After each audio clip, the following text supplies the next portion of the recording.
you want to be a winner, not only have to understand how to win, but to understand how to consistently win. We're the freaking New York Jets, so we're built for this shit.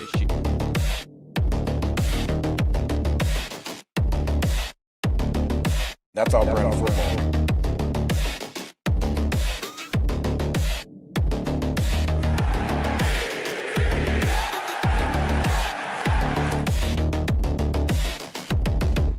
If you want to be a winner, not only have to understand how to win, but to understand how to consistently win.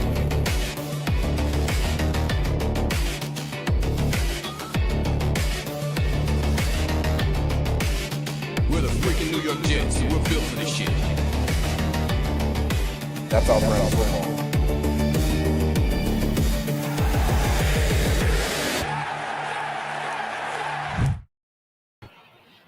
Good evening, Jets fans. Welcome. I am changing the microphone right now. I just remembered. Welcome. It's Sunday night. It's shine time in prime time, the only place to be on Sunday nights. I am your host, Nick. I will be joined by Dylan Tereman in a few moments. We got a lot to cover.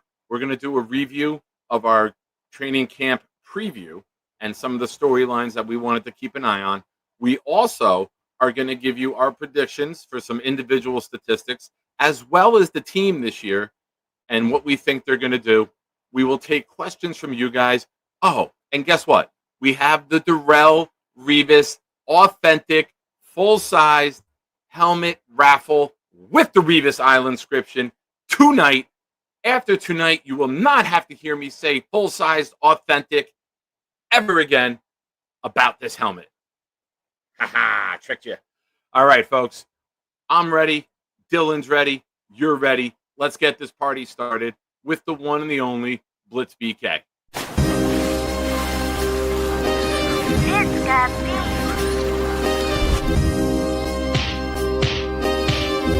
Gentry covered the football! Any day, any night, we all shine, bro. First class shine time, the Nick Shine Show. Anytime on YouTube, if you don't know, the Nick Shine Show, the Nick Shine Show. Dim the lights, but it's still bright as Nick time. Day or night, this is his prime, it's Nick Shine. Proud fan, well defined to get in line. Toe to toe with any show, he only got 9. The best show on YouTube, bro, is easy. We talk Jets all day, please believe me. Subscribe, you just gotta click a family. We not a click in 3D. You can see a beautiful DP. We see through the fake teams and the tea leaves. So we pray for a coach and a QB and hope that we close to the top in the new league. A toast to the host with the most, Nicky. Who, me? Any day, any night, we all shine, bro. First class shine time, the Nick Shine Show. Anytime on YouTube, if you don't know, the Nick Shine Show, the Nick Shine Show. Fantastic. Absolutely fantastic. Little bit of a late minute production here going on. Save, show. The ticker is there. The Revis helmet giveaway. All entries double tonight. Get yours in. That's what she said. So there's all the info you need for tonight, folks. I am very excited to have this guest on with me. He's becoming, as we say in this community, an IRL friend, in real life friend. I enjoy talking football with him. He's a really good dude. He's up and coming. He's a big star in the Jet content world. And Wednesday is the day to watch us both on the Jake Asman Show. I got mornings. He's got nights. I'm batting leadoff. He's hitting cleanup. Let's bring in my good friend, Dylan. What's up, buddy? What's up, Nick? I appreciate that intro. That was very, very appreciated. I would hope that I could be considered a rising star in this business, even though it's only been 3 or 4 months since I started my own channel. Thank you. The one thing I do want to correct, and it's unfortunate because I wanted it to be the case, Wednesdays are not my day with Jake. He bumped me for, I think, Sabo again. So now I'm Thursday afternoon. All right, folks, I'll be doing the show alone tonight. I will not have anyone on this channel who makes me look bad or makes me look like a liar. If anyone's going to embarrass me, it's going to be me. That was so fitting. That was perfect. No, I wanted the last to... we talked, we were yes. The last we yes. spoke and the last about we it, talked, it was accurately we were both on Wednesdays, and I didn't follow up and tell you. But yeah, I had to be a little bit more flexible for Jake, so I will be Thursday afternoons. But now you have I was a Double the little excuse to flexible for tune Jake too. That's how I got Wednesdays. in. Yeah. I don't know. I don't know how to go after that one, but I Yeah, there you appreciate go. you having me, Nick. And Listen, let's get into it. I'm excited. hell yeah. First things first, we got some business to tend to. Knobcraft starts us off with 5 gifted memberships. They went to Bucky Ross, Marvelous 33, Tom Stokes, Ryder and Talons, PA, Mike Perez, and Daniel Diaz. Folks, it's a big night to gift on this channel. This is your last chance tonight to get in for the Darrelle Revis helmet. Shout out to Knob. We had a lot of memberships fall off without doing the shows the last couple of days. We got a long way to go. But at some point tonight, I will add the Quinnen Williams dancing emoji. I will get to that. I promise you. And don't forget, when you gift a membership, you're not just sharing love to the show and the channel here. You're also, it's like free marketing, free advertising. It lets people know who maybe aren't here and get gifted. They get an email. I'm like, oh, the show's on? Let me pop in and see what Nick and Dylan are up to. So thank you, Knob. You're the man. All right. One more bit of business. Obviously, you guys know super chats immediately on air. Gifted memberships immediately get announced. But I got an announcement to make tonight. I'm going to drop a link and we're going to pin it. Okay? And here's what it is. Blitz BK, his album is available right now at that link I just posted. So I'm going to pin that. Go show Blitz some love. Turbulence and Triumph album dropping September 1st at midnight, but it's available right now on that website. If anyone wants to buy it, I recommend buying it from the site as it's $1 cheaper. Blitz BK1 is his YouTube channel. We'll drop that in a little bit as well. At @the_Jets_Blitz is his Twitter handle. And Blitz_BK is his Instagram. All right. I will put that in the description for all of you. Forgive me. I enjoyed a nice cigar chatting with some of the fellas on the phone before. So I didn't get to do all that. But go show him some love. You guys know how much we love Blitz on this channel. Blitz is the man. Little more business. I lied, Dylan. I lied. Georgie with a super chat. Can't gift on the phone. I miss Alan already. Nice, Georgie. Thank you, sir. I appreciate your contributions to the channel and in the Discord. As we say, you are a nice guy, my friend. Also, at 9:30, we have the Nick Shine Fantasy League going off. I am not a team owner. I got out of fantasy football this year, but I may have to pick for my son. So you guys will see some of those comments going on later. Maybe we'll open it up for some of the Discord members to come on air and give some commentary. But, okay, let's get this going. Several weeks ago, you and I got together on this channel, and we did a training camp preview.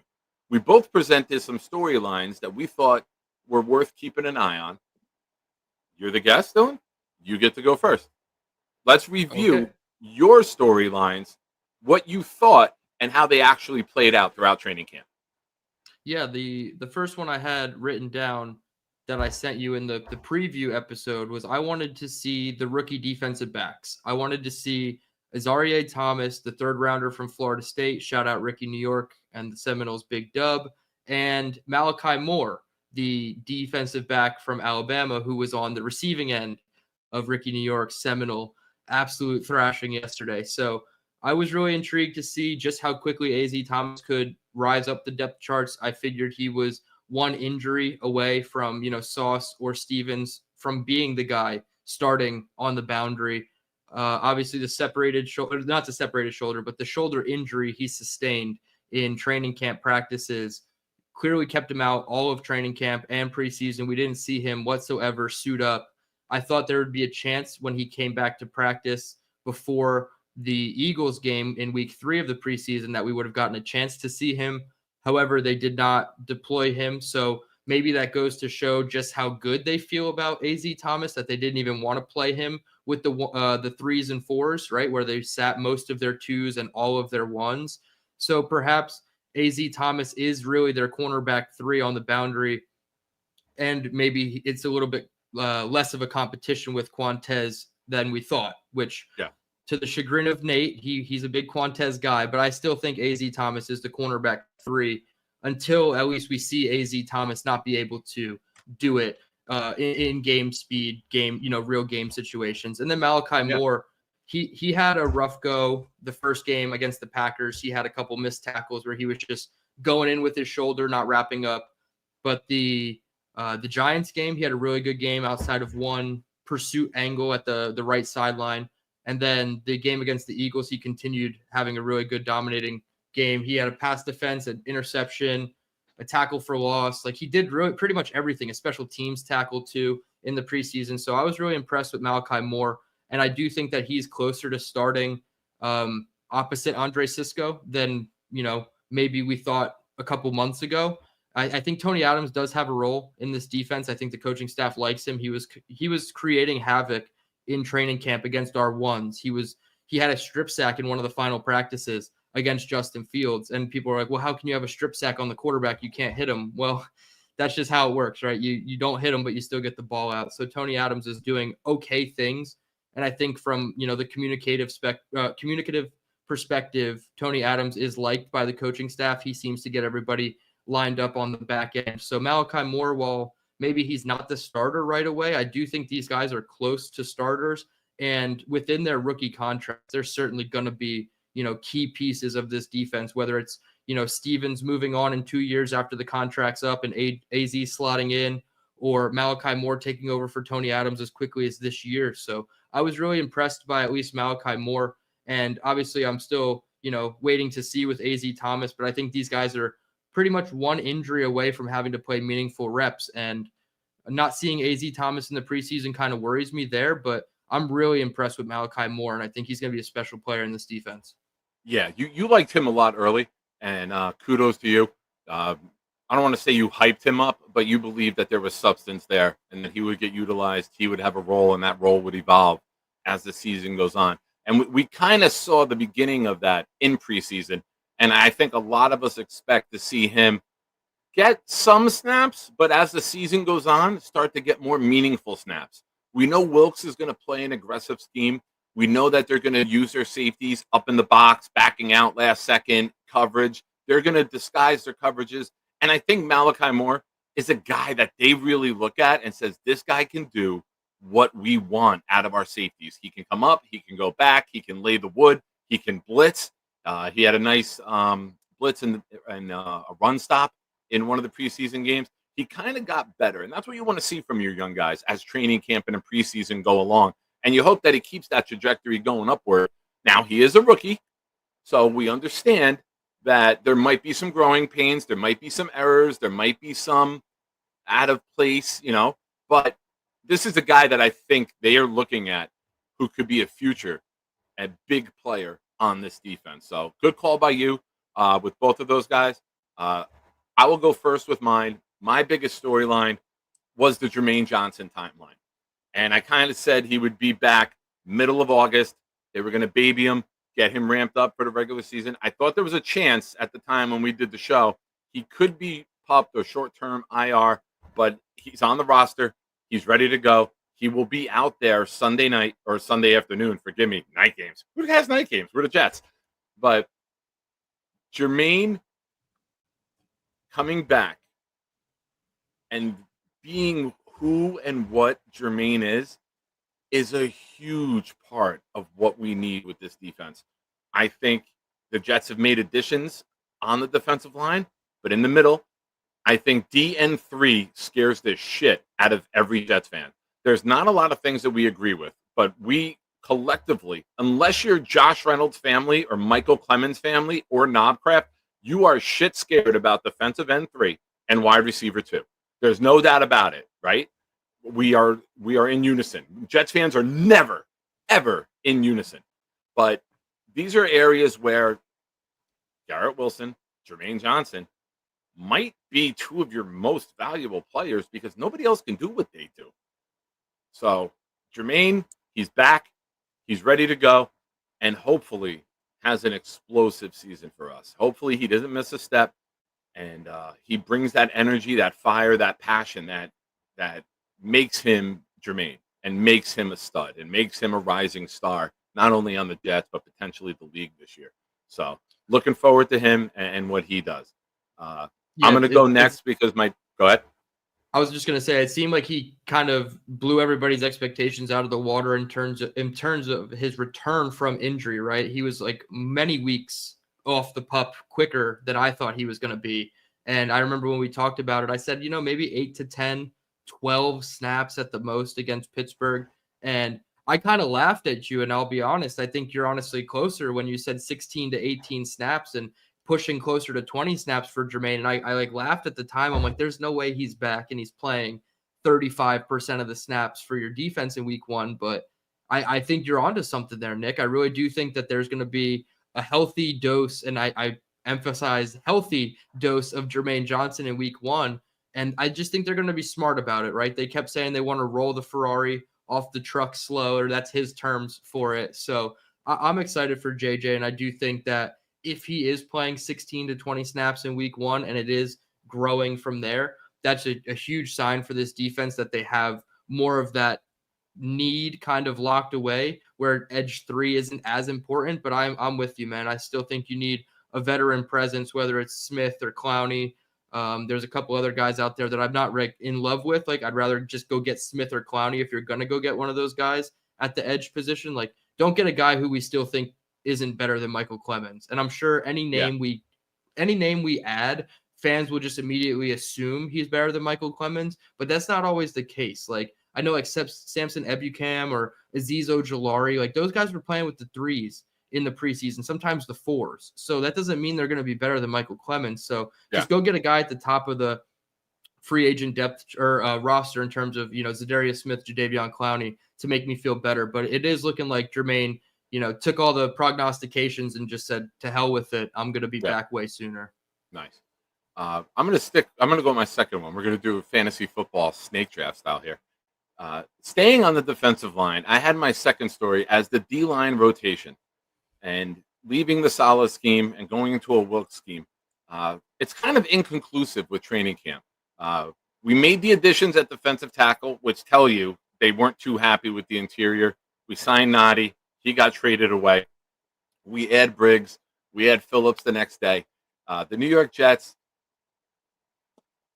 have run stuffers. For the first time in a while, we have run stuffers.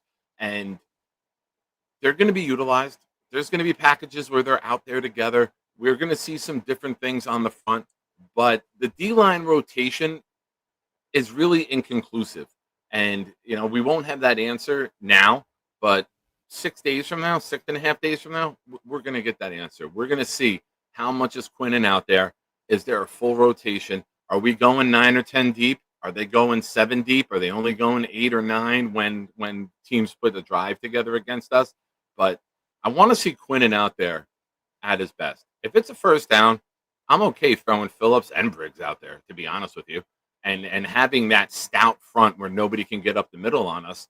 And then if we get a run stuff, now 2nd and 9, 2nd and 11, I want Quinnen coming in fresh for 2nd and 3rd down, right? It's like almost like the same as offense. I hate seeing Brees go off the field on 3rd down when he's so valuable in the passing game. That's why I want to see Braylon run the ball and then Brees come in fresh for 3rd down. But we'll get more into that later on. But just, the same mentality. I don't want my best pass rusher in the interior coming off the field on 3rd down. I'd rather let him sit 1st down to be fresh for a 3rd down. But we'll keep an eye on the rotation. We will definitely, Rich Cimini always puts out the percentage of snaps played by offensive skill, all the offensive players and all the defensive players. And we will be surely going over that on Sunday nights throughout the season. So give me your thoughts on that and then go into your next one. I think the way that they constructed this interior defensive line room coming out of training camp looks so much better. And like, to your point, you have more flexibility. You have a little bit more versatility.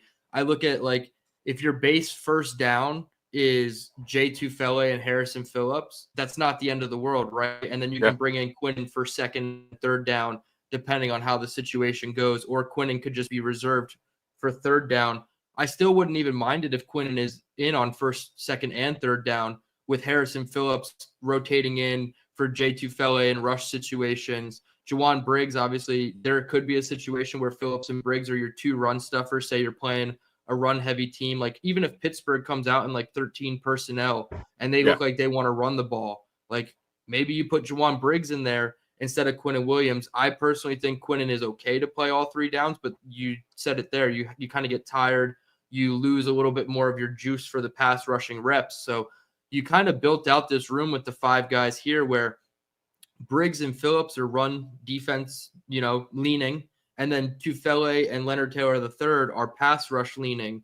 And then Quinnen Williams is your do-it-all guy. So it really just allows for so much more versatility. And like you have a fresh guy doing one or the other at almost every point in the ball game because of the versatility. Whereas before, when we had Derek Nottie and even Byron Coer, who's on the season-ending IR now, it's like they were mostly pass rush-oriented defensive interior linemen. So now we have a bit of a balance, and I like it more. It does allow for more unpredictability with your fronts and more flexibility if you're Steve Wilks. So I wasn't happy with it coming into camp, but I'm much, much happier with it leaving camp. And then that's why we're focusing more on edge than interior defensive line. Ladies and gentlemen, it's Sunday night. It's Shine time. You're watching the Nick Shine Show. I'm joined with Dylan Tereman.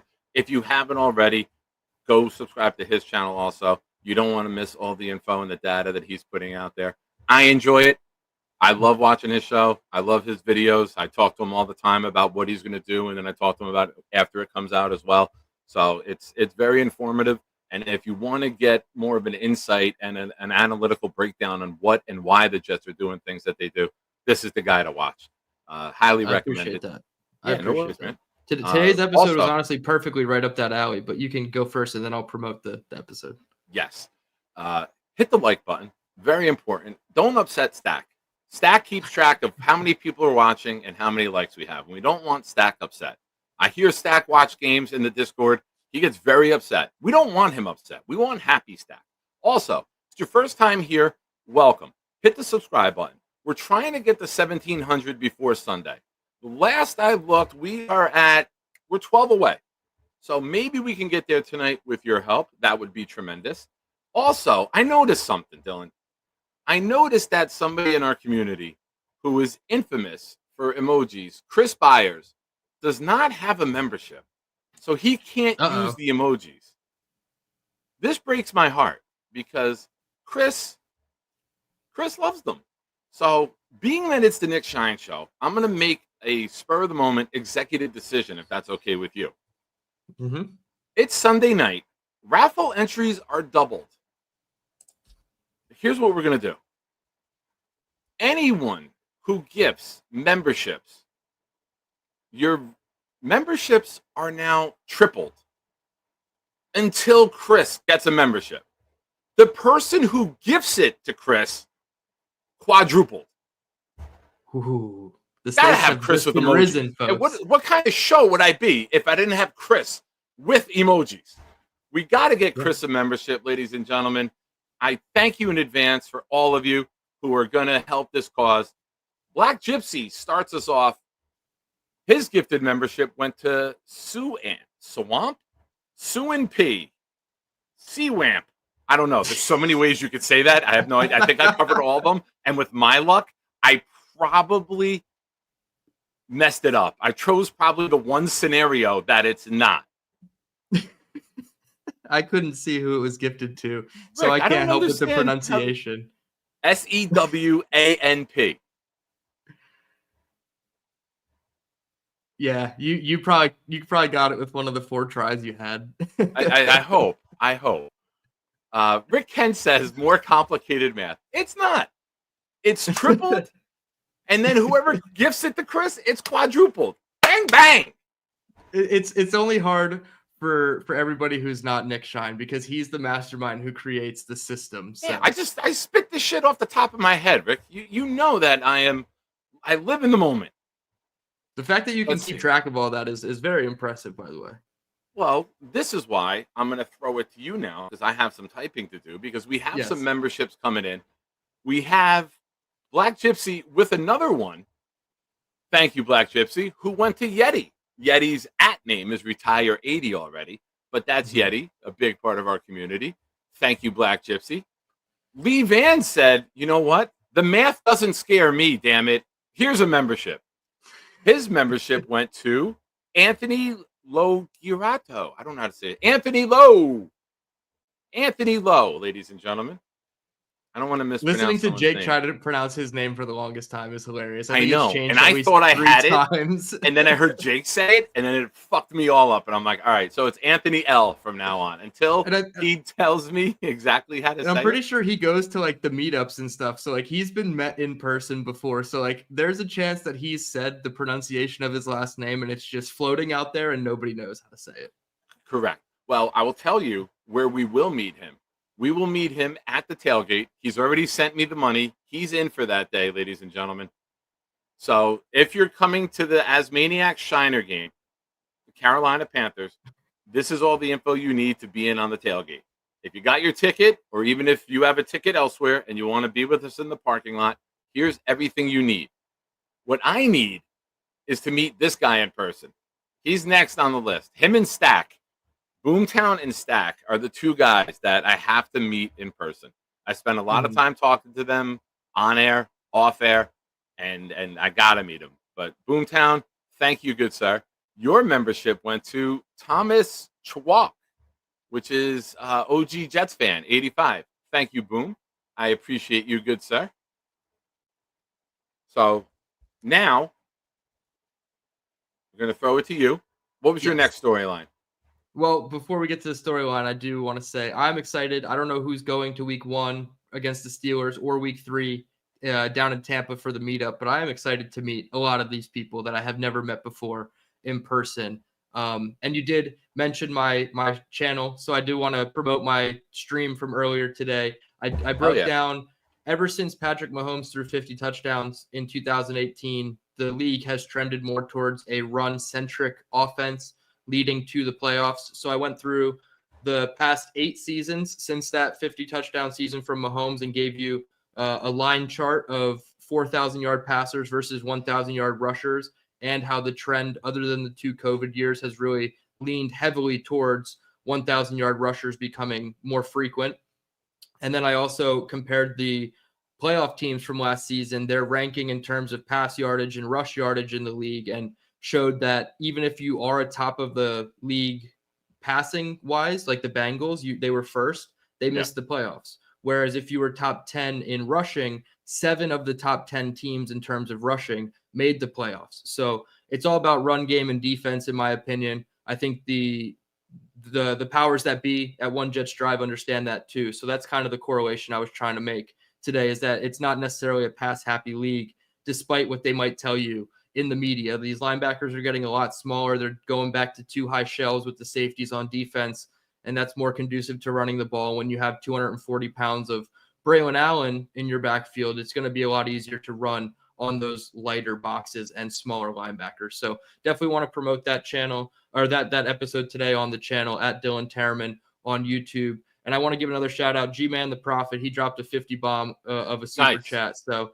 I'm super appreciative of everybody who joined the community. The A1 since day one, you know what you're getting. You're getting some exclusive film breakdowns. I've already put one out for some of those members. So at Dylan Tereman on YouTube, become part of the community, and I really appreciate it. We're on the climb to 1,000. We're at about 860. So we might not get there before the season opener. I'm still holding out hope that we can, break that glass ceiling of 1,000. But I really appreciate everybody who's tuned in the first about 3 or 4 months of this channel becoming a thing. So can't thank everybody enough.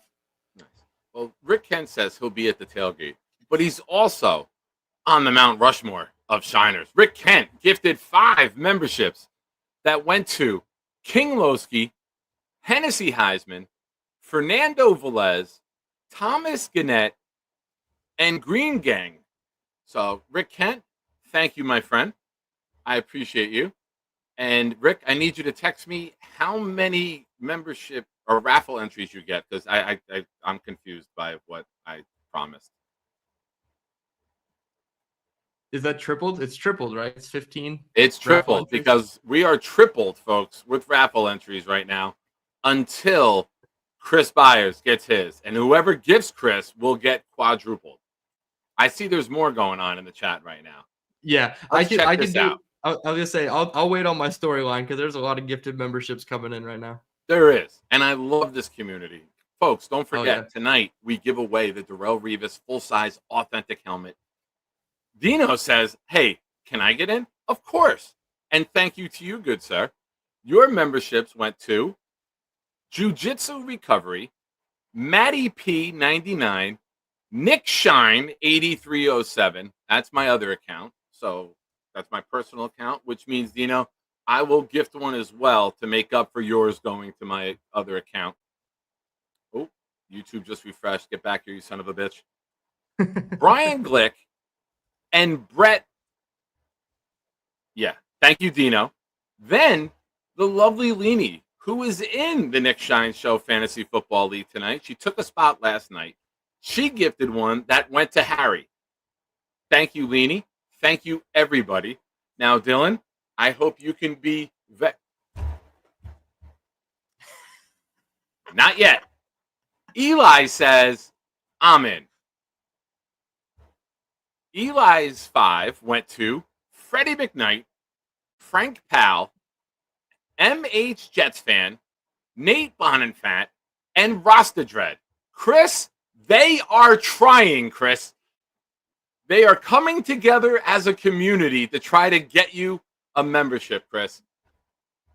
I'm not Ladies and gentlemen, blaming Chris, but maybe you guys are colluding and he has his memberships turned off. I would Is that never what you did, Nick? You told him to collude. turn his memberships off, and now you're going to promote try getting to him a be smart, membership? I would never collude to do anything negative or betray this community with how awesome It is they were. funny, though. That, Shame like, on you, all these Dylan. come I in. strike. All these come in, and Chris B can't get one? Come on. He's the most optimistic person in the chat. He's number one in the chat leaderboard on a consistent basis. He deserves a membership. Let's go. All right. Well, now that Dino gifted me one, I have to give back. I'm going to gift a bunch later, but this is for Dino since his went to me. I owe one. Mine went to, watch me get it. All right. Shari French. Okay. I think I got everyone. We covered everybody. You guys are absolutely incredible. Thank you so much. I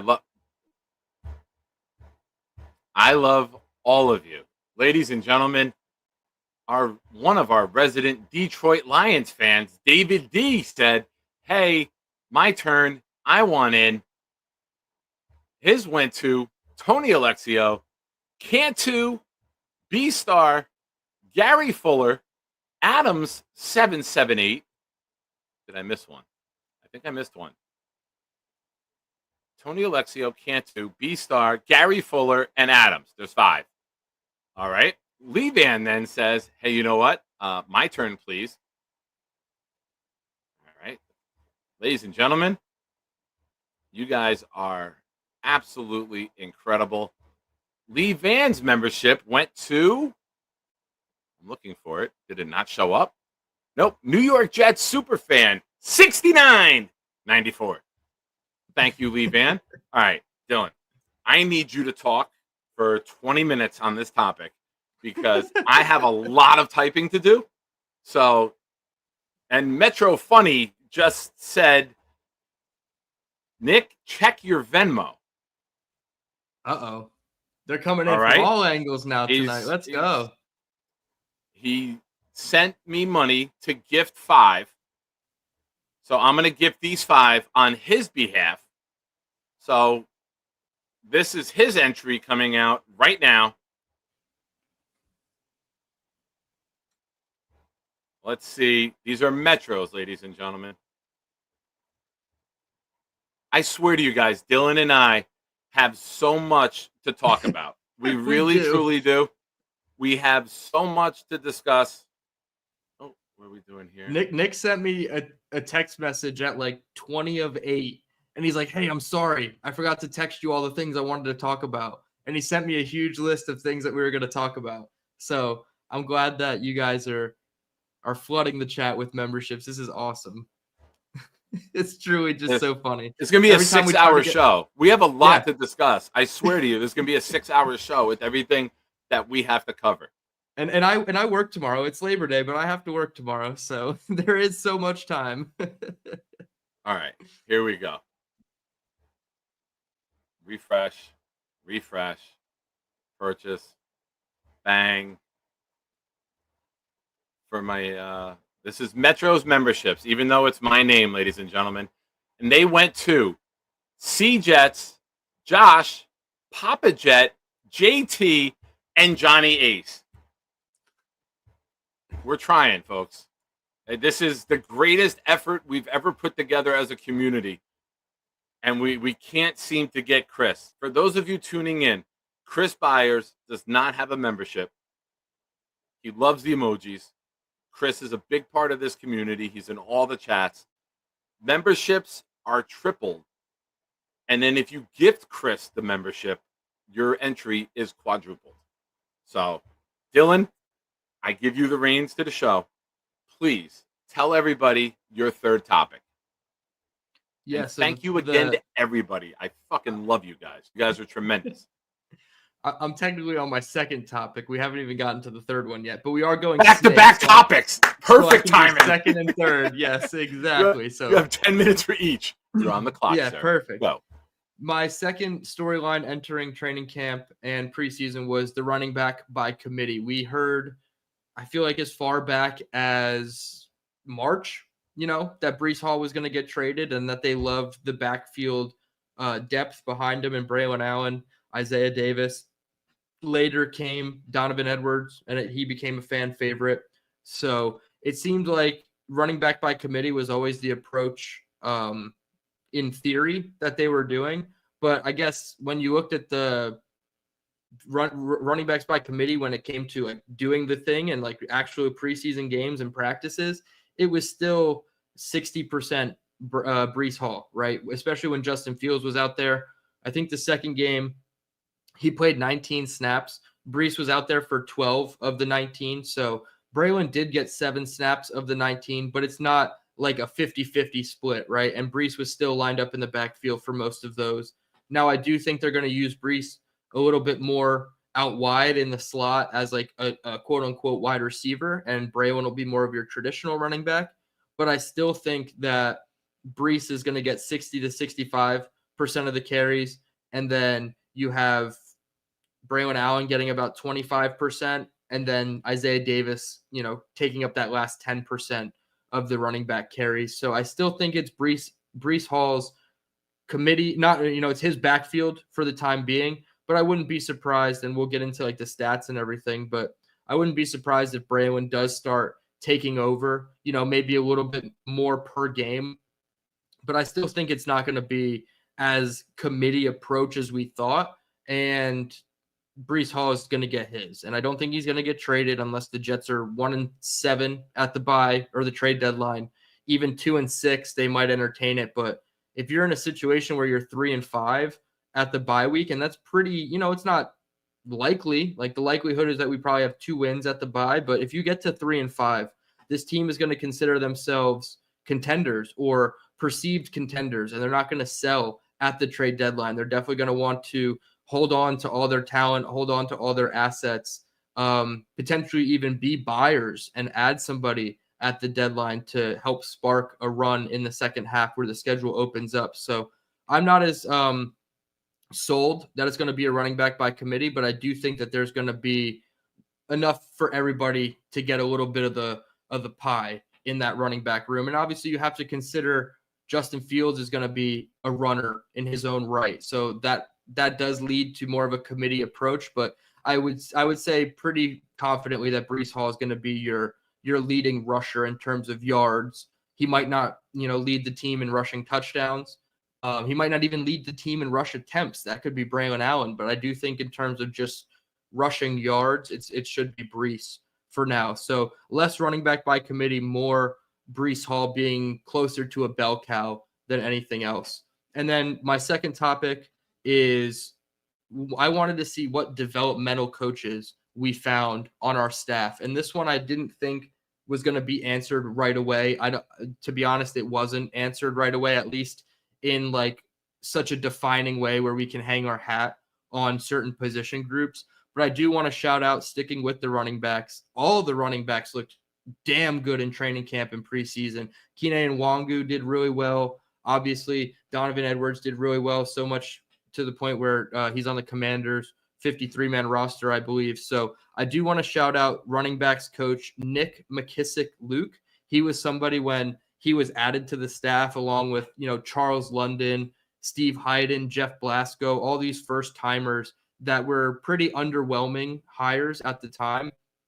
But I think the running back room is a strength of this team. It's probably the second or third best positional group, depending on how you view it, maybe offensive line, cornerback, running back, in some order being the top three. So to have a first-year running back coach in the fold and Nick McKissick-Luke, I'm going to shout him out and say I think he's doing a good job of developing even the back end of the roster guys. And if they can get Breece Hall to just hit the hole and not dance when he needs to, but then on those outside zone plays where he's supposed to scan, put his foot in the ground and go, he can also do those things too. So I'm looking forward to Nick McKissick-Luke, the running backs coach. And I do want to shout out a guy that I was intrigued by entering the preseason, Aaron Curry, the linebackers coach. Now, I don't like the linebacker depth, and I'm not saying that any of these guys played out of their minds crazy, but the fact that Marcelino McCrary-Ball did get a captain, I know it's a special teams captain, but he also plays defense. So they saw enough of him to stick around. Kiko Maligoa, the rookie, I don't think he showed me personally enough in the preseason to stick around, but it seems like the coaching staff really likes him. So I do think Aaron Curry, a former linebacker himself, is going to do, a good job of this, of developing these younger guys. And then obviously Dre Bly and Chris Harris.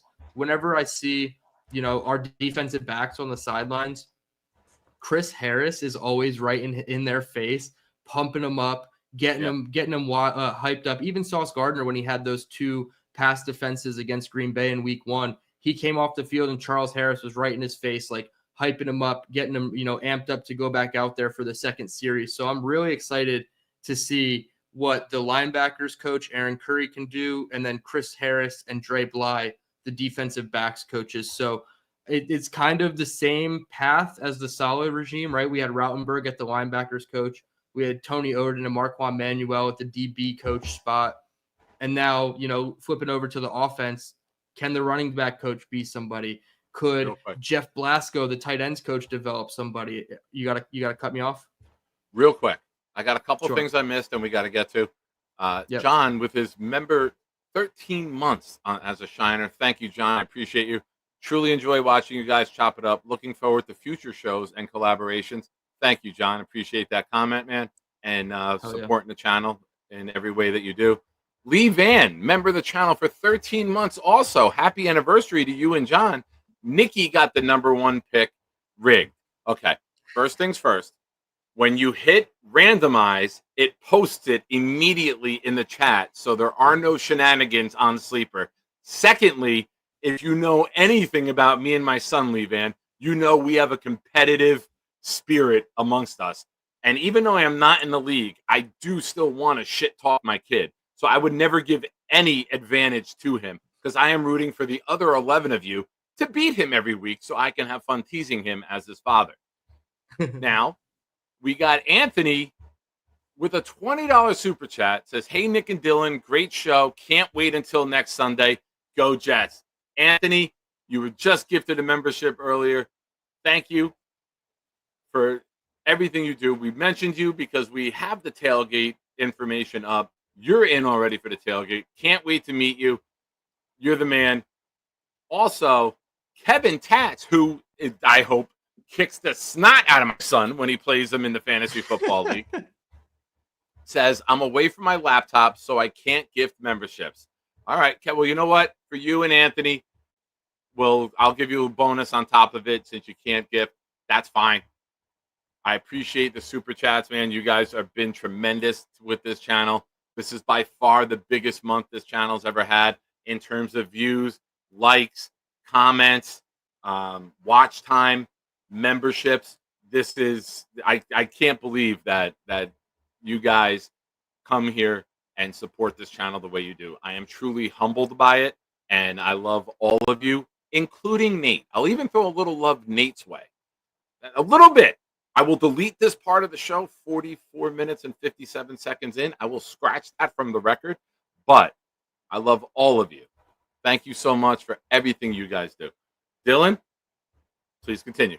Well, I want to reply to the comment about your son getting the number 1 pick. Is that actually a good thing? I've done so many fantasy drafts. I don't think having the number 1 pick is fun. You get the most scrutiny, and no matter who you take, there's going to be somebody more than likely that's better than that guy. Where You have everybody's two going to say, keepers.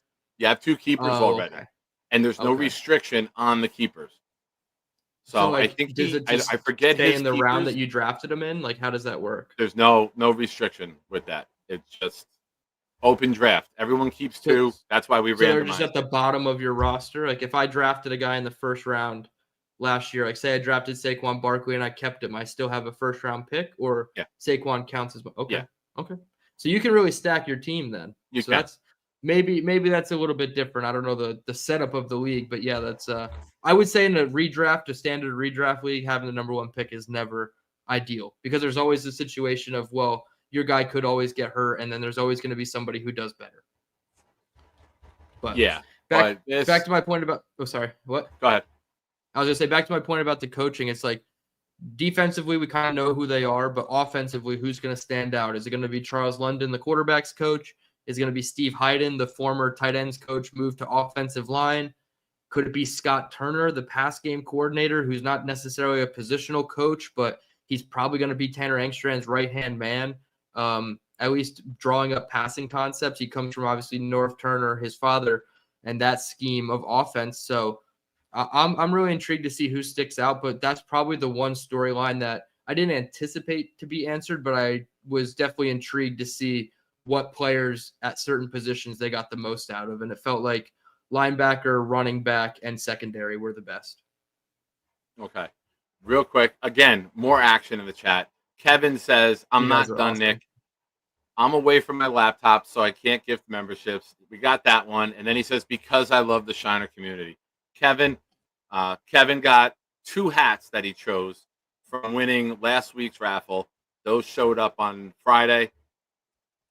I think it was Friday.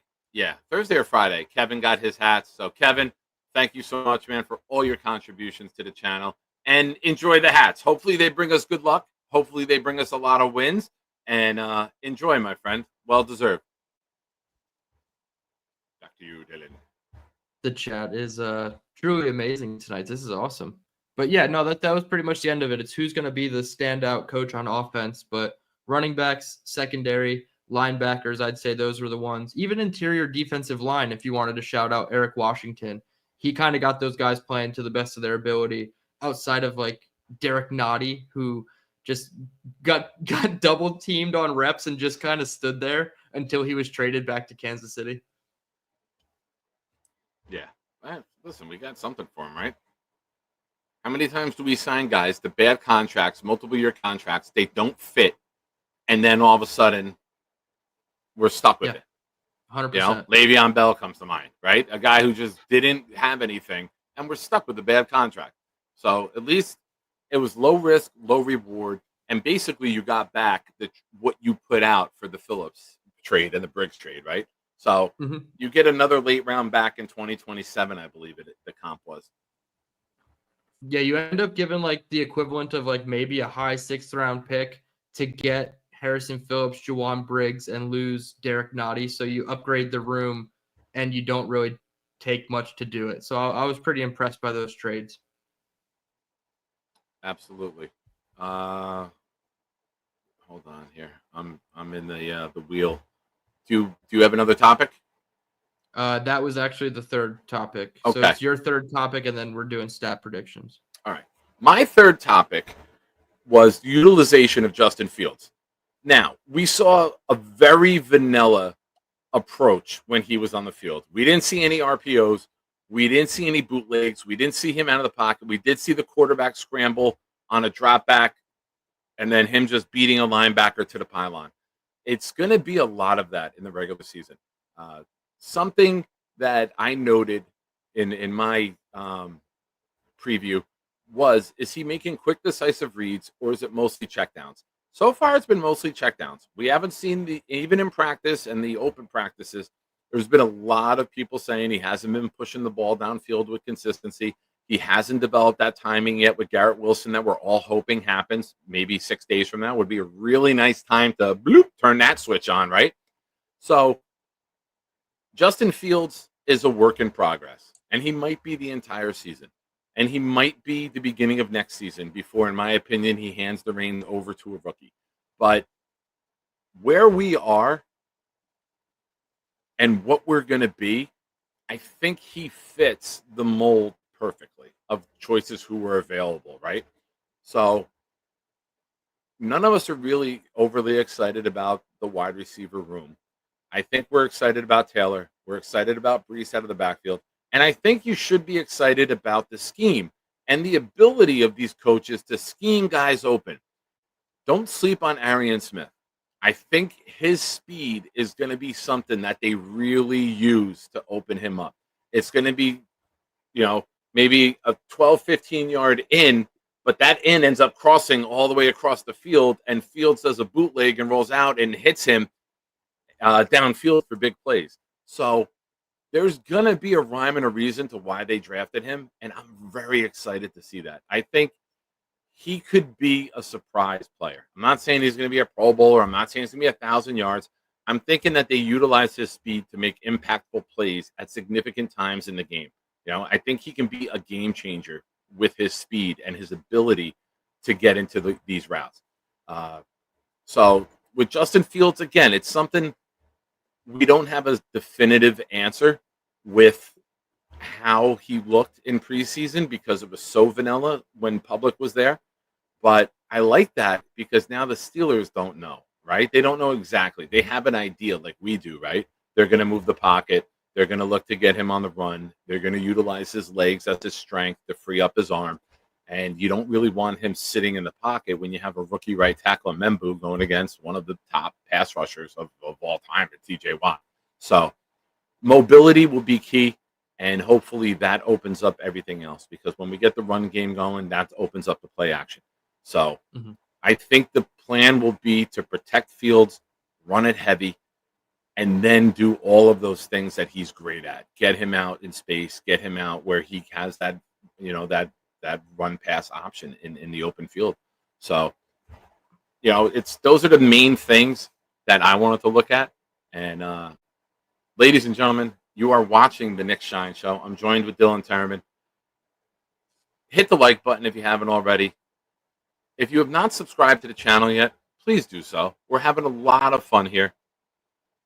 The season starts. We're still 12 away from 1,700. Would love to hit that number before Sunday. Also, next Sunday, 12:30 p.m., Nick Shine Watch Along. I will be here watching the game. Hopefully you can all make it. If you love doing that, join here. If you know other people, invite them. It's going to be fun. You're going to see a different side of me. I'm usually very cool, calm, level-headed, but I will get a little bit excited. I will be a little more intense during the game. Not as much as I used to be, but I'm sure in key moments of the game that will come out. So I will do my best to keep my microphone volume a little bit lower, because I know some of you listen with headbuds on.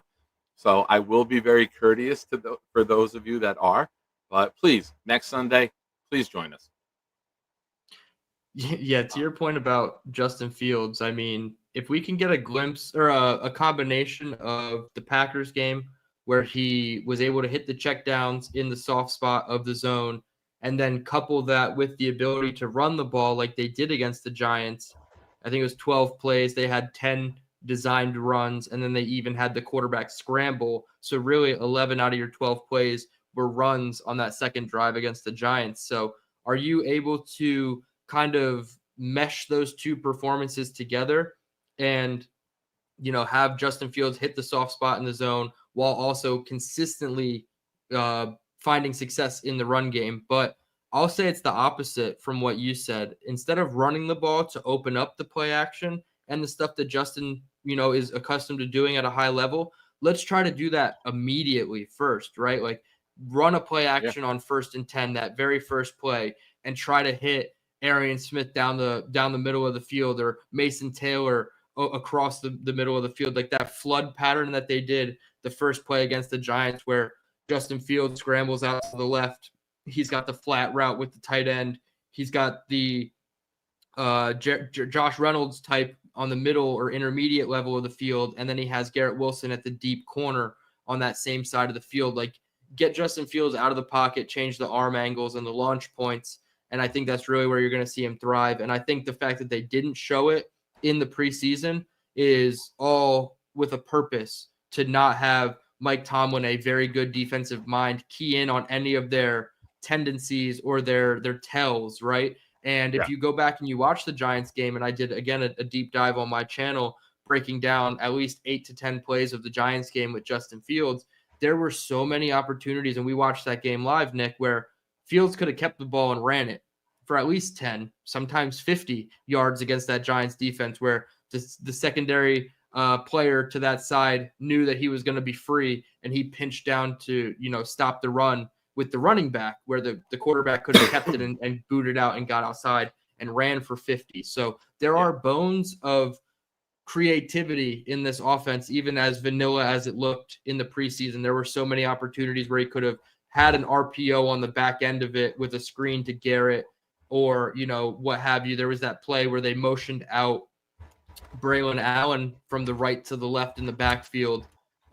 Justin Fields does a zone read with Breece Hall, and he's keying in on the end man of the line of scrimmage. I believe it was Brian Burns, and Brian Burns crashed down. Now, Justin Fields was probably coached to hand it off in the preseason, but in real life, he's pulling that ball, and it's now an option to throw the swing pass to Braylon Allen, or Justin Fields is running an open space. So there's so many creative wrinkles I still think we have yet to see with Tanner Engstrand, but that is all by design. So for as frustrated as we all were with the performance of Justin Fields optically, and it wasn't great, right? Even in the vanilla, it was a no secrets being spilled type of preseason for this offense. Yeah.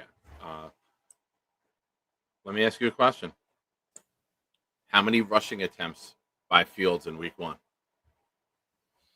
Attempts, I'm going to say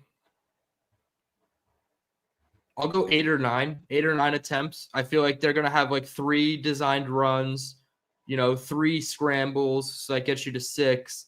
And then, maybe there, I would say anywhere from 6 to 9, but I'll go 8 or 9 just to be on the bit of the higher side. Because there are situations like quarterback sneaks, right? 3rd and 1, 4th and 1, where I think you'll get a couple sneaks. So I'll say 8 I feel comfortable with. 3 designed, 3 scrambles, 2 sneaks.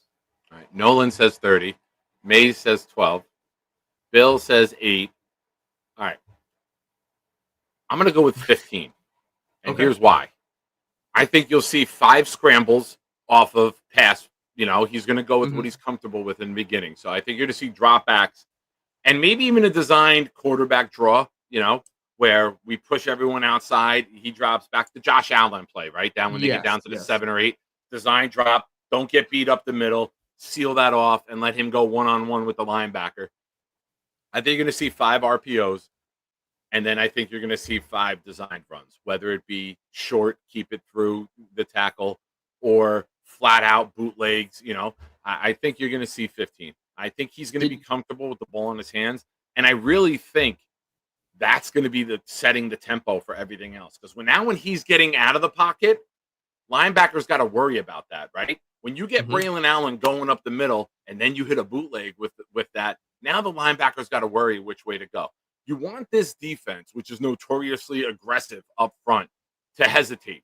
You want them to pause. You want them to take that false step in the wrong direction. You want to use their aggressiveness and their strength against them.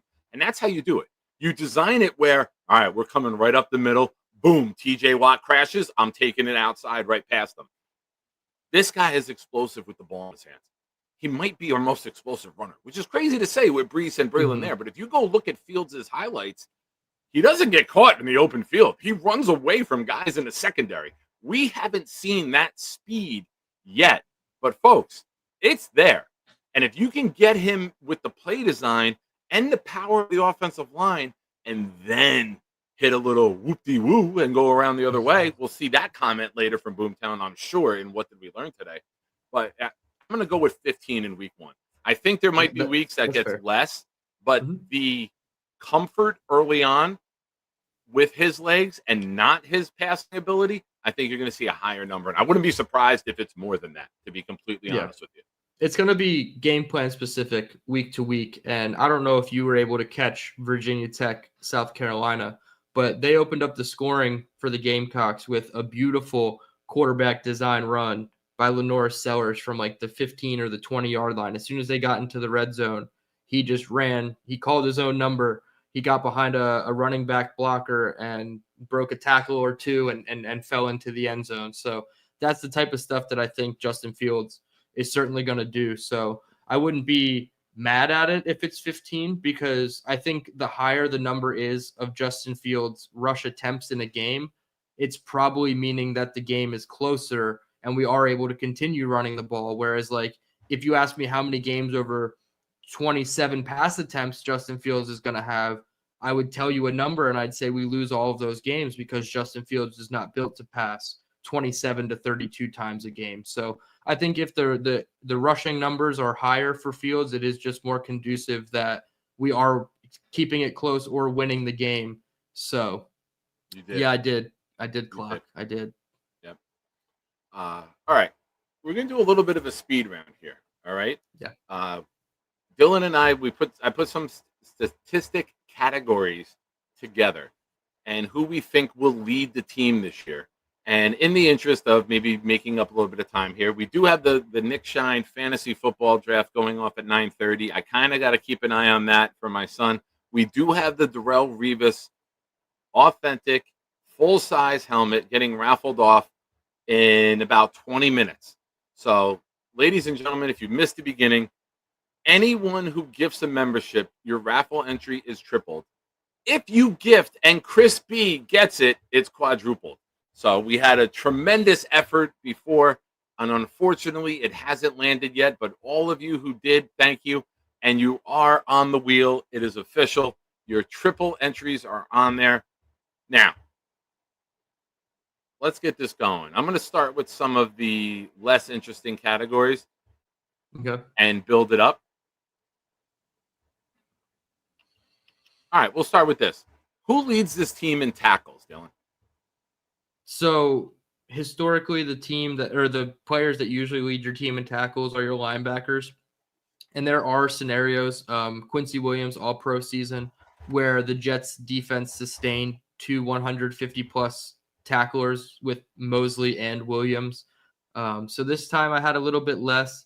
My theory here is that I think the defense is going to be a little bit more aggressive and get offenses off the field slightly quicker because of the aggressiveness of that defense. Okay. So I have 145 tackles for Jamie and Sherwood, followed up by 135 for Quincy Williams. If they were close in my projections, I wanted to put the second leader just to show how close it's going to be. It's not going to be like Sherwood has 145 and the next highest guy has like 80. I think we can sustain 2 130 plus tacklers the way that Sherwood and Quincy are going to be used. Quincy, I just had a little bit less because I think they're going to blitz him more, and he has a higher missed tackle rate in his career. So I think Sherwood is a bit of a sure tackler, and the fact that he's not blitzing is going to be more conducive for him to get tackles. So 145 for Sherwood. All right. I'm going to go Quincy with 140. I think for the reason you don't think is the reason I do think is because I think he's going to get a lot of tackles for losses. I think they're going to scheme to open up. We've seen it already with Barnes and Moore and Cisco. They're going to free guys up to get in. So on top of the swing passes, on top of the tight end coverage, I think the TFLs are really going to be big. And I think Quincy's that guy that they're going to send more.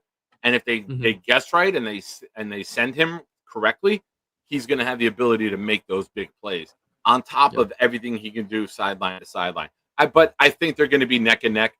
Same with you. If one's got 140, the other one's got 135, right? They're going to be close. And if the thing that we need is the two of them playing every game. And hopefully these numbers are huge. But agreed with Dylan, this defense is going to get off the field more. instead of 14 play drives, you might only have a 3. So the opportunities are going to be low. Also, with a ball control offense, you're not going to be out there as for many plays. So you won't see those massive numbers, 160, 170. Mm-hmm. There was a play or a game in the Salo regime, and I'll have to look it up in my play charting notes, where the defense of the Jets played 100 snaps in a football game. That is absolutely ridiculous. Normal is like 70 to 75 offensive snaps, but the opposing team had 100 on us, and it was awful to watch. Yeah. All right. Oh, well, Zach has a question, which leads us to our next one. He says, what if JJ gets 2 sacks versus the Steelers? Will we say he's back? Yeah, if he gets 2 sacks, he needs 2 sacks. He never left. He's back with half a sack and 1 hammer throw down celebration, and we'll all say he's back with half a sack. 1 third Especially down sack late in the game. Time. If it's like a first down sack in the second quarter, nobody's gonna really care. But like that third down, second half sack from JJ, even if it's a half a sack, like 6.5 minutes left, they punt. We never give them the ball back like that. Give me that game sealing sack. Yeah. All right. JJ will be back on a lot less than 2 sacks. Yeah. Be impactful in the run, set the edge, apply pressure. Maybe a tipped pass because Rodgers is going to throw those quick passes to the outside. Maybe he bats one up like he did against Cleveland. That would be so amazing. Oh, dude. Yeah. Yeah. But since we're here, sacks. Now, I'm going to throw mine out because it's been out there for weeks. I'm going Will McDonald. I'm going with 17. I think Will, his spin move, his power, the blitzing, the freeing him up. I've discussed this many, many times over and over, so I'm not going to spend too much time on it. Will McDonald, 17 sacks. And Boomtown, I already have a picture of all my predictions. You don't have to take note of them. I think I may have sent that to you already in Discord, so I know I did. So you have everything that I'm saying on air right now. And Dylan, if you have yours typed up, send it to Boom. This way we can revisit it down the road. Perfect. Yeah. Yeah, I also have Will leading the team in sacks. I don't have it at 17. I have it at 12.5. My theory is I think there's going to be more than one double-digit sack leader or sack guy. I think Quinn Williams is going to get 10.5. So I had Will McDonald at 12.5 just due to the fact that I think it's going to be more spread out across the board, right? I think Quincy's going to get some of the safeties are going to get theirs. Obviously, Will McDonald, Jermaine Johnson's going to get his. So I had 12.5 for McDonald, 10.5 for Quinn Williams. And can anybody remember the last time we had 2 double-digit sack guys besides maybe the sack exchange? John Abraham and Sean Ellis. Did they do it? That might be because Sean Ellis is the last guy to do back-to-back 10-plus seasons. So I think we did this. I think it's 03. John Abraham and Sean Ellis, I believe, is the answer. 02 or 03, yeah. I think they did it. Yeah, because Sean is the last one to do 10-plus 2 years in a row. So I wouldn't be surprised if it was him and somebody else. And John Abraham would be the one to invoke because we've all been chasing for John Abraham ever since John Abraham left. Yeah. Well, Will McDonald has that get off. Will McDonald has that get off. Shout out to Rick Kent, who might have. He's in the lead right now with comment of the night, ladies and gentlemen. All right. So we have the sacks. We have the tackles. Let's stay on the defensive side of the ball. I will throw it to you first. Who leads this team in interceptions?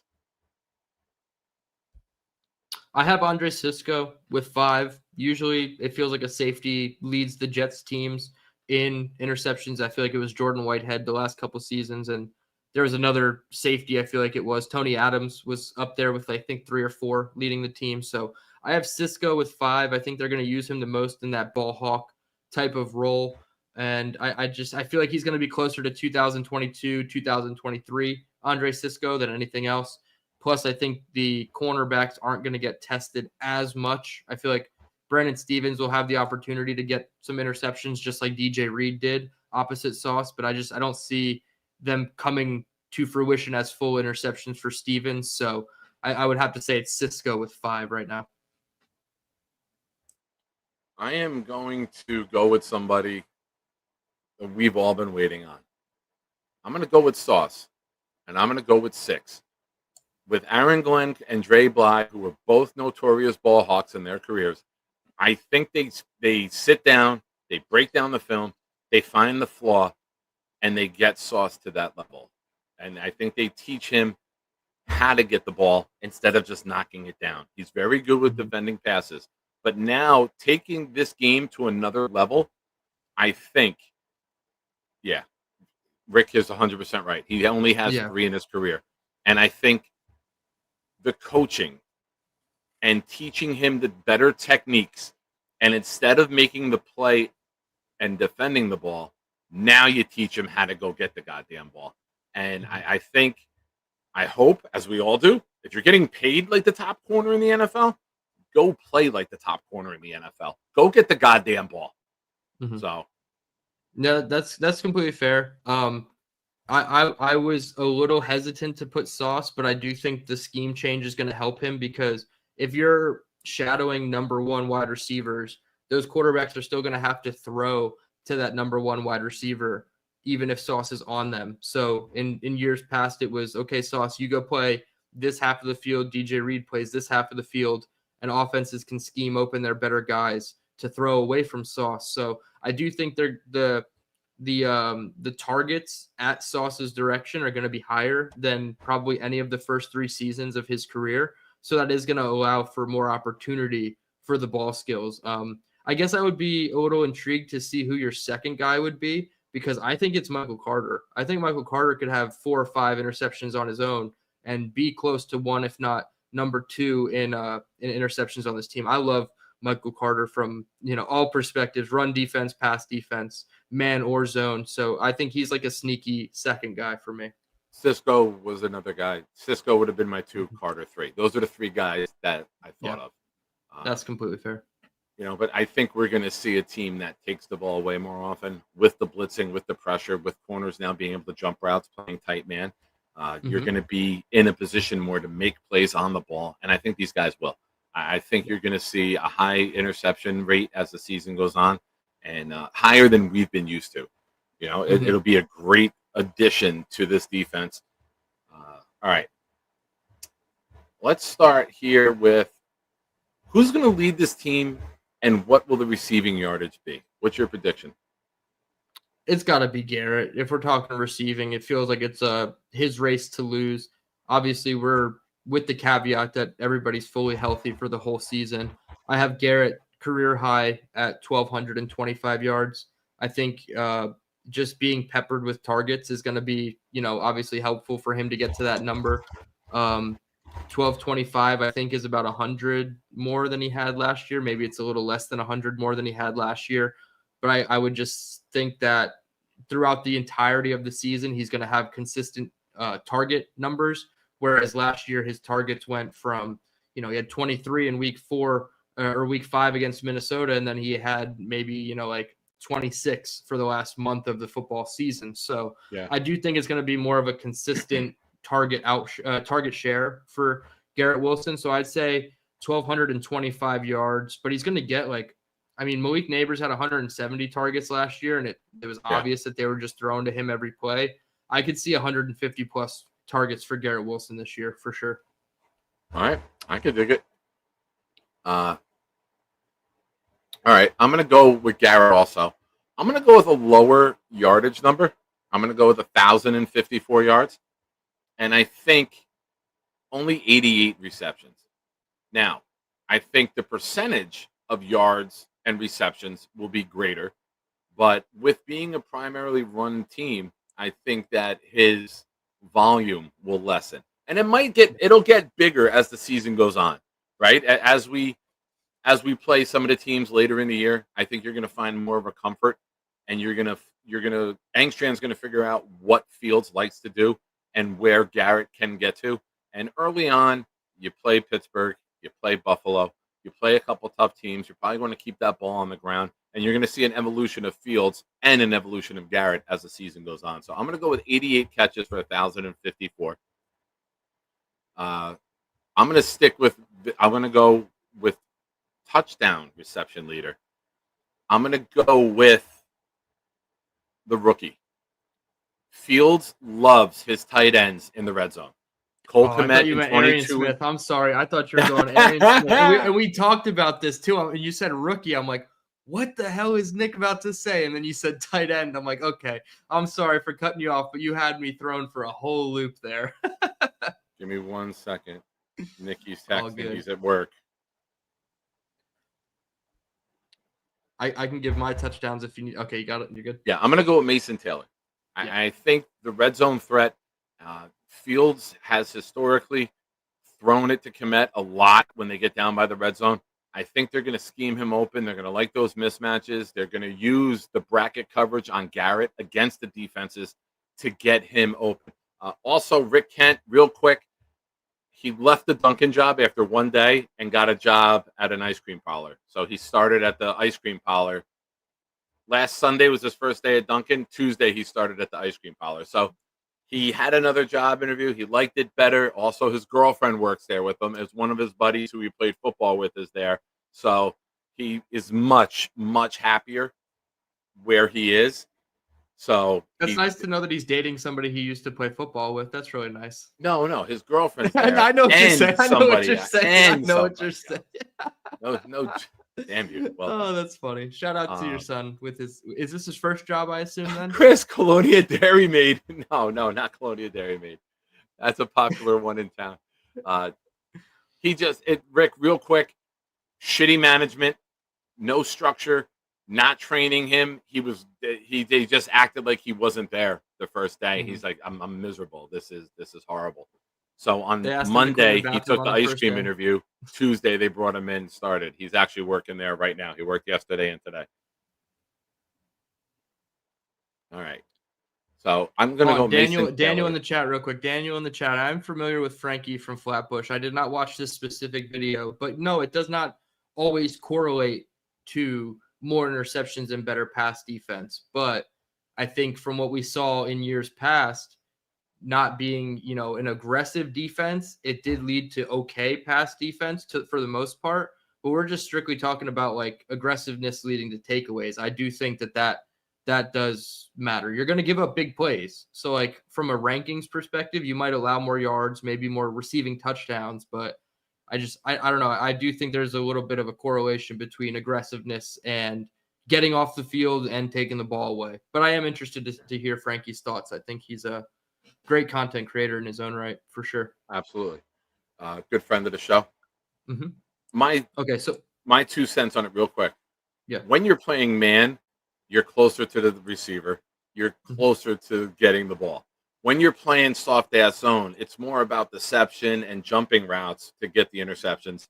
But when you're playing man, you're where the ball is going. So the probability is higher, in my opinion. And now when you add blitzing to it with that man press, that's where you can make some fun things happen. So anything would be a greater an improvement from what we've witnessed the last couple of years. All right, 100%. Give me your touchdown reception leader. Receiving touchdowns, I'm also going to go Garrett. I think it's his time when we get inside the red zone to really utilize his strengths, right? I know Ian from Jet Central put out a video explaining how Garrett Wilson could be used in the slot primarily, right? Where like the majority of his snap share could come from inside the slot. And I think that would be huge. That gives him the opportunity to have less press man coverage, two-way goes. You can go inside release, outside release. It's harder to bracket with a safety over top of you if they don't know what you're running from the slot. So I would like to see Garrett, his utilization be a little bit better in the red zone. So I have him at 9 touchdowns. So total, it's really just a Garrett Wilson projection, 150 targets. We'll say 105 catches, 1,225 yards, and 9 touchdowns. So a lot of career highs for Garrett Wilson. But just to play devil's advocate with the offensive style that we could run, and I've said this on Jake's show before, there is a real world where Garrett Wilson has his lowest production output in terms of yards and touchdowns just because we get inside the red zone and we have, 4 opportunities inside the 12-yard line to punch it in on the ground. So I would like to see them utilize Garrett more in the red zone, and that's why I have the projection so high. But I'm preparing myself that if it's the worst quote-unquote season for Garrett Wilson, that, I'm not going to overreact and say he's a wasted contract. Okay. All right. Well, you mentioned rushing. Let's go there.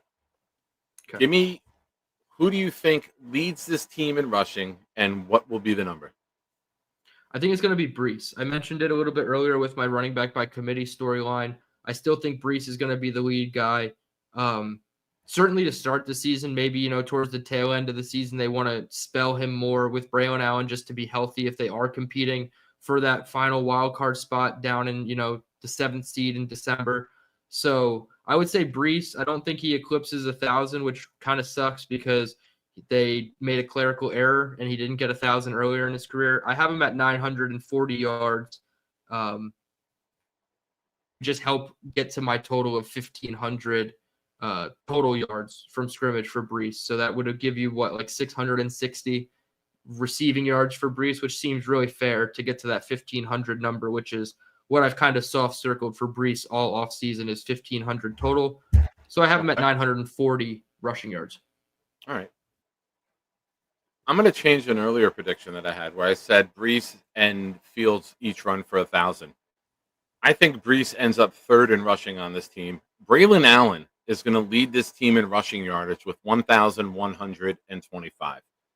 I also like the number 11 because I believe he's going to get 11 rushing touchdowns as well. I think you're going to see this turn into the Braylon Allen show, and Brees is going to be peppered in to compliment him. Also, 69 of you here watching, appreciate that. We always have to point that out on this channel. Make sure you hit the like button. If you're new and you haven't subscribed yet, please do so. Trying to get to 1,700 before the start of the season. Still 12 away. So any new viewers, please subscribe. Also, Sunday, 12:30, I will be here doing the watch along for the Jets-Steelers game. Please come join us. It'll be a lot of fun, and we will celebrate going 1-0 together. All right. Give me your rushing touchdown leader. Yeah, my rushing touchdowns, I have a tie, and it's actually not Brees Hall. It's Braylon Allen and Justin Fields, both tied at 8 rushing touchdowns apiece. I think Brees is right behind at like 7 or 6. So I just think that the unpredictability of this offense, when you get down into the red zone, whether it's, inside the 20, even inside the 10, Justin's going to pull that ball more often than not. And you're going to get the QB sneaks. You're going to get the tush-push variations. You're going to get Braylon Allen, who's 230, 240 pounds, running right up the A-gap. So I want to say that there's a chance any of these 3 guys could lead the team in rushing, but I have Brees just behind, and then Braylon and Justin tied with 8 apiece. Nice. The atomic clock says, when did Braylon become Jim Brown? Sunday, about 1:13. You're invited to the coming out party. I don't think we've seen many positive comments from the atomic clock, so I guess that's just par for the course. But nobody's saying he's Jim Brown. I mean, 1,100 rushing yards. If they use Brees as a wide receiver, Braylon's going to have to be the guy in the backfield with Justin more often than not. So there's really a world where it happens. It really just depends on what the actual usage for Brees is. Where do they line him up? If he's a 35% guy in the slot, he's going to, Braylon Allen probably is leading this team in rushing. Very good point. Now, this is what you've all been waiting for. Let's predict Justin Fields' stats. Let's start. You can start with his rushing or passing, whatever you're comfortable with, but give me the whole stat line prediction for Justin Fields this year. Okay, so I'll give you the totals and then break it down. I have him at 3,675 total yards, 28 total touchdowns, and 7 interceptions. So when you break that down, it's 2,900 passing yards, which is basically 2021 Jalen Hurts with 20 touchdown passes and 7 interceptions. So that gives his rushing output at 775 yards and 8 touchdowns, which is tied for a team lead, like we just mentioned. So I think it's going to be somewhere between 35 to 3,600 total yards. He's probably going to get you 28, maybe 30 total touchdowns. I think 30 is being a little generous. And I think he's pretty conservative with his turnovers. And I think he has a pretty good touchdown to interception ratio. And I actually have it at exactly a 4-to-1 ratio. That's not including fumbles. I'm not going to predict fumbles because that's a very volatile stat. But I do think just passing passing touchdowns to interceptions is probably closer to 3-1 ratio for Fields. Okay. Well, based off of my math, 8 rushing touchdowns each is 16. Garrett catching is a total of 25. There's been years we haven't scored 25 touchdowns. If we can get 25 touchdowns just between Braylon and Fields on the ground and Garrett catching, I'll say that's before we factor in anybody else. I'll take those 25. It's right 1.2 then and touchdowns a game, roughly. Like we Sign me we up. can't hit that mark. Sign me up. If we can't hit that mark, dude. I mean, we've seen it. We've gone 10 weeks or so, months without scoring offensive touchdowns, and then you have a month with non-Zach Wilson quarterbacks where you're number one in output in terms of total offense. So it's totally a volatile stat. As long as it's not 6 touchdowns one game and then 2 games with 0, we're getting to a game. No. Yeah, that's not how you look at that. No. Yeah, 1.5 touchdowns a game should be achievable in 2025. And then if you sprinkle in a couple field goals, you're looking 17 to 20 points a game. And I think with this defense and this style of play and ball control, we'll take that. Now, I got Fields going for 3,200. I think you're going to see some big explosive plays. You're not going to see the volume of attempts and completions, but I think with this scheme, they're going to get guys in catch and run ability. So the yak is going to build up. Brees on swing passes is going to get a lot for Fields. That's unexpected. It might be a pass 2 yards behind the line, but turns into an 18-yarder. It might be you get Lazard and Mason Taylor in the front blocking, and it's like a pseudo swing pass screen. Screen passes are coming back, right? Like we've seen Richie Anderson in a playoff game take 168 yards to start the game on a screen pass to a fullback. So it might not be lighting it up Burrow style, but I think he plays 17 games. 3,200 is not a massive number. It's on the low end, but playing 17 games, you should be able to get there. It's an average, I think, maybe 180, 185 a game. So passing touchdowns, I'm going to go with 17. I'm going to go 1 a game. Rushing yardage, 1,069, of course, and 8 rushing touchdowns. I think you and I are the same with the rushing touchdowns. So if you give us Justin Fields with a total of 25 touchdowns with this running game, we should be in the position to be competitive in a lot of games late with this defense. Now, in interest of moving along quickly, for those of you who are in the fantasy, I'm sorry, I have to say one thing. I did a video earlier on in the summer. Charleston Jetsrube, famous member of the community, mine, yours, Jake's, everybody's. He asked me if I thought it was viable for this offense to have the 1,000-yard trifecta: the quarterback rushing for 1,000, a running back rushing for 1,000, and a wide receiver catching for 1,000. And you have predicted that in your stats tonight. I think we're going to fall just a little bit short of that, obviously, but I do think that's a really interesting, question to ask, because it's never really happened before. Because teams like the Ravens, who have Lamar Jackson, their leading pass catcher is like 6 to 7, maybe 800 yards out of a tight end. So I think the Jets actually have a case to make with whether it's Brees or Braylon, Fields, and then Wilson, a chance to have that 3,000-yard trifecta. So I'm glad that you actually predicted that, because that tied in really well.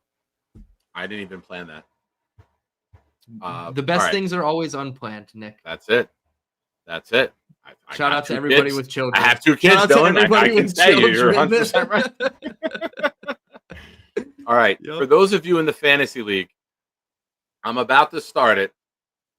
As soon as Dylan and I are done with this, I have some time because Nick has the first pick. He already texted me who he wants. So we're going to start the draft right now. Nick is on the clock, and I'm going to select the player for him. All right. So Nick's pick is in. He took Genty. Good luck to everyone. You have a minute and a half for your selection. Text me if you need me to pause the draft. Other than that, good luck. All right. Now, let's look at some team categories. And as soon as Dylan and I are done with this, we are going to be raffling off. Last call for raffle entries, folks. The Darrelle Revis full-size authentic helmet with the Revis Island inscription will be going off in a few minutes. All raffle entries, all gifted memberships tonight are tripled. If you gift Chris Byers a gift of membership, your gift is quadrupled. So we're a few minutes away. Last call. Get them in. And good luck to everybody. I wish you could all win, and I hope throughout the course and time of the show, I get to send you all a prize, and you all deserve it. You guys are tremendous. That way, Nick Maybe knows we where try all to you get guys live. Charles to autograph this poster. Maybe. God. Yeah. I don't know. It's right next to the Revis helmet, so I look at it all the time. Okay. Now, where do you see this defense ending up? Where do you think they end up ranked at the end of the season? So I didn't break it down, but I can kind of do it on the fly. I think overall they're going to be a top 12 defense. I think in years past we've seen what a top 3 to 5 defense looks like. We have a lot of the similar pieces, right? An all pro at every level of the defense. Quinnen, Quincy, Sauce. I think we have some rising talent, obviously, in Jamie Sherwood, Andre Cisco, Michael Carter. And then we have some talent that needs to be, kind of refined, right? The Brandon Stevens of the world. And, I'll say the depth at some of these positions isn't great. So I want to say top 12 defense just based on the talent. If we broke it down, I would say that they're top 8 against the pass and they're top 15 against the run to kind of average out at about 12. So I still think this is a very, very good defense, and they can hang their hat on, holding opponents to under 20 points in most of these football games. Yeah. Listen, this defense, fresh late in games due to the ball control offense that we're going to play, is going to really benefit them. Having JJ, Quinnen, Will fresh late is really going to help us. I believe the additions of the run defenders added last week, they're not sexy, but you know what? Stopping the run is never sexy, but it affects the game in such a positive manner. You don't want Rodgers, Josh Allen with 3rd and 4s. You want them 3rd and 8 and longer. Mm-hmm. And I think we're going to see that more often than not. I believe that this defense, with only being on the field for probably an average of 25, 26 minutes a game instead of 37 or 38 like we've seen, could be a top 5 defense. I really do. I think the back end, we can cover the pass. Up front now, we should be able to stop the run, and we can get home and hit the quarterback with multiple players, and that's before you even add in the blitzing and the aggressiveness of Wilkes. So I'm believing that this team can play good defense, will play good defense, and should be top 5. Now, offensively, the teams who get 400 or 500 yards in a game are always in the top 10. We're not going to be that team. Sure, we might have a 200-yard rushing game, maybe multiple times throughout the season, but that's going to be accompanied with maybe 150 passing. So it's only 350, but it's the efficiency of the offense that's more important to me than the total yardage. And I think the defense will put us in position a lot of times to have a shorter field. Now, I think we have a top 20 offense because obviously – if you're passing for 5,000 yards, you're going to be in the leaders. You're not running for 5,000 yards, right? So the category that accumulates quicker, we're not going to be in. But I think a top 20 offense would be a massive jump from where we've been as Jets fans throughout the years. So I'll take a top 20 offense, but I will say this. We will be a top-ranked rushing team. And I think with Braylon going for 11, with Justin going for 10, and with Brees going for 9, you're looking at a team that's going to run the ball. And I'm going to say we're the top-ranked rushing team in the league this year. There's going to be a commitment to running the ball. So those are my statistical predictions for the offense as a team. What do you got, buddy? Yeah, that's fair. I have, in a similar light, I have top 5 rushing, and I have top 22 passing. So it's a little bit less optimistic on the passing side. I look at a team like last year, the Washington Commanders. They were 17th in passing and 3rd against the run. So if you can be like the bowl and basket brand of the Washington Commanders and you're 22nd in passing and 5th in rushing, and your defense is, anywhere from top 12 to top 5 like we predicted, I think that's a really good formula to get your team to the playoffs, or at least 1.5 games out of the playoffs. So I do think top 5 in rushing, whether it's attempts, yards, touchdowns, I think they're going to be kind of up towards the top in all those. and then top 22 passing, which is setting like a more reasonable expectation for Justin Fields than I think a lot of people want. Like, obviously we want him to be a top 10, top 8 passer in the league. I don't see it, right? So 22 to me would be more in the realm of likelihood for Justin Fields, and you're kind of a bowl and basket or Walmart version of the Commanders in terms of where you're ranked. And that was good enough for them to make a deep playoff run. So maybe it doesn't exactly pan out that way for the Jets, but if you can be, 1 or 2 games out of the playoffs, you're 8-9, 7-10, and you really have a foundation to build off of for next year. I think that's more important than a flash in the pan season where you make the playoffs and then you still don't sniff the playoffs for 5 years after because you couldn't find that, that spark again. Okay. Give me 1 second. I got a pick for Nikki here. Are you just completely disregarding all the players he tells you to pick? No, I'm texting. You're being a good dad and taking it serious. Yeah, I'll help him out. All right, so he's probably got back-to-back picks then, right? If it's a snake draft. He does. That's what I'm looking at.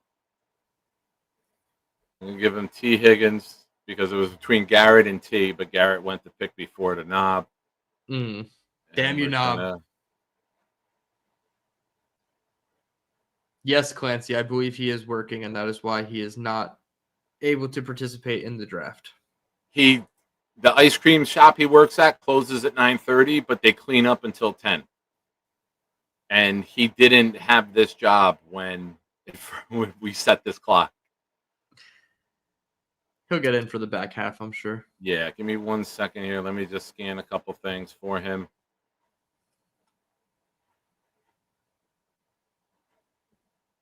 While we have some downtime, everybody, please smash the like button for our boy Nick Shine. Hit the subscribe button. He's less than 12 subscribers away. I'm confident in saying that because I'm hoping somebody subscribed in the time that we last did the update checks. So less than 12 subscribers away from Nick's goal of 1,700 before the regular season. And if you want to drop a like or a subscribe for me too, at Dylan Tereman on YouTube, I'm at about 860. I'm looking to get to 1,000 before the season starts. So I appreciate everybody for hopping over there and becoming a part of the community. This has been one of the craziest 4 months since starting my YouTube channel. I've had a lot of things happen in my personal life that, took me away from the content back in June, but this has been it's been a fun ride, and I'm really excited that hopefully a little bit of Jets success can turn into, longer term success for the guys like us on YouTube putting out the content. Sir.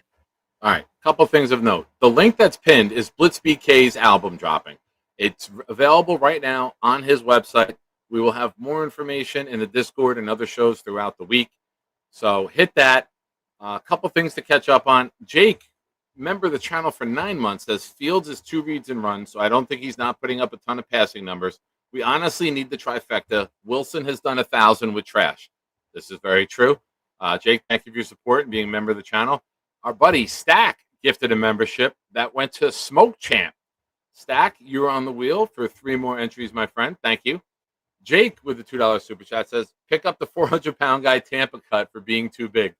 Yeah, they were afraid of him dropping dead in the Tampa Heat. So maybe he could be good up here in the Northeast. Maybe you pick him up late September when it starts to cool down and use him. But it's if he couldn't lose the weight in the Florida Heat, what makes you think he's going to come up here in pumpkin spice season and lose weight in New Jersey? That'd be my devil's advocate of Desmond Watson. But he was an intriguing story.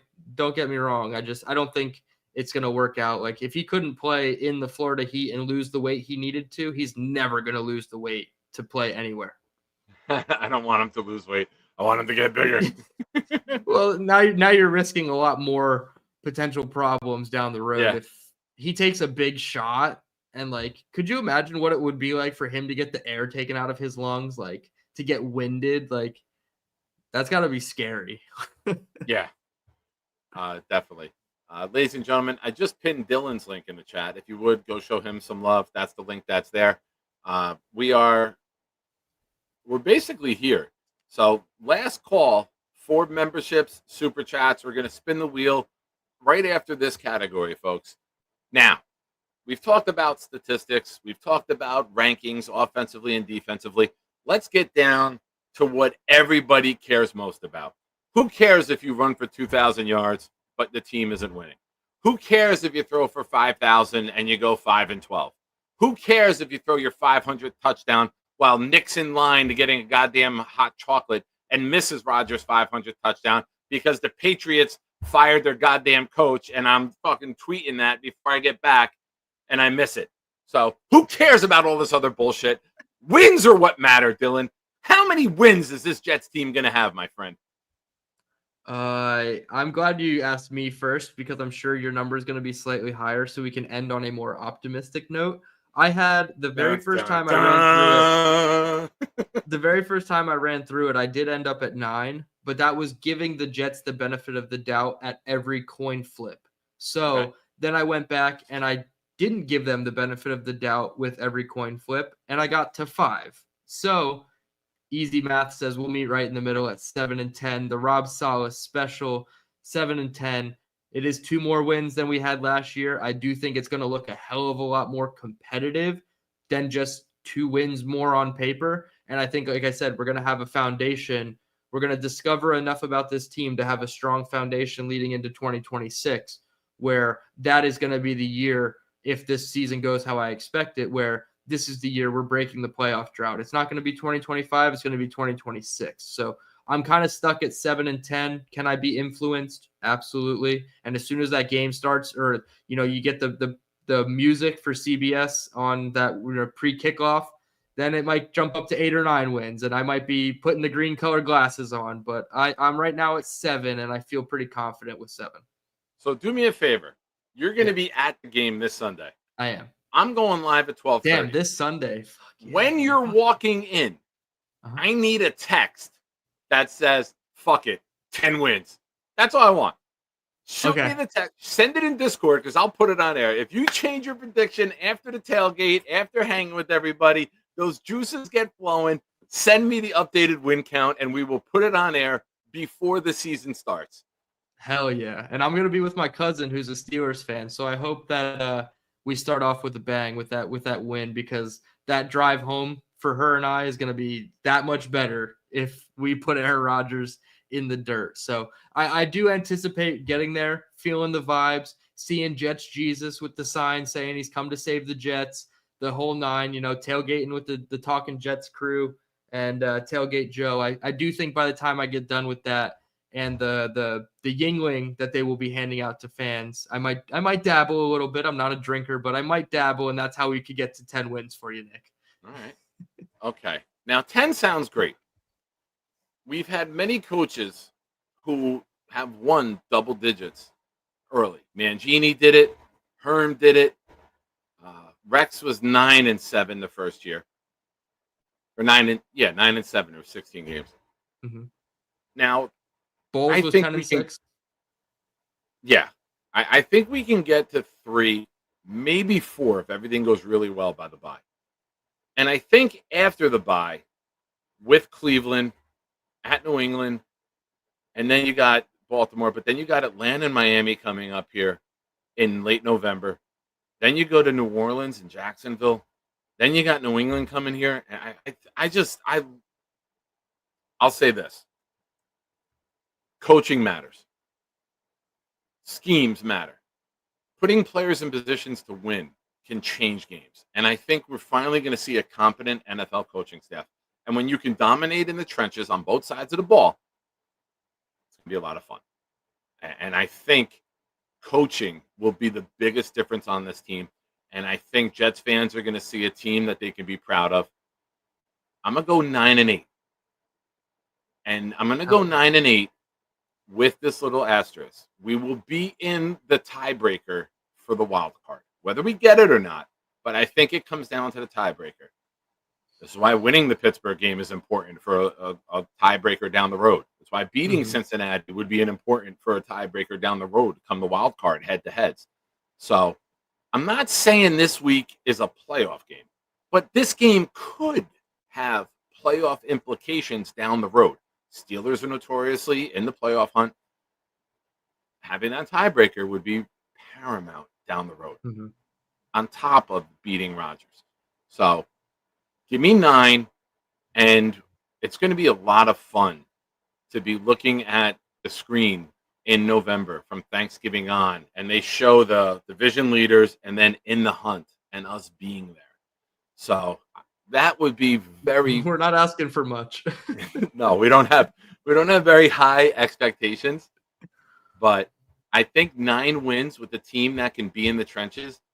If this team is healthy, this offensive line stays healthy, I think we can run the ball, play old school football, ground and pound, and really take the air out of the ball for the other teams. And we can defend the pass. When you can run the ball and you can defend the pass, people don't like that. Yeah. That kind of and another takes away element what of they this want to do.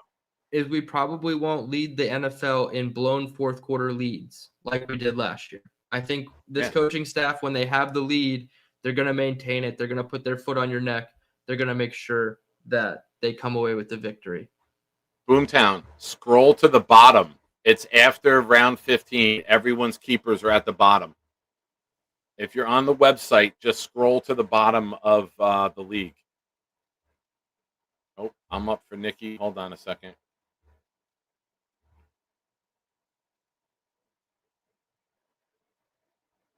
Give me 1 second.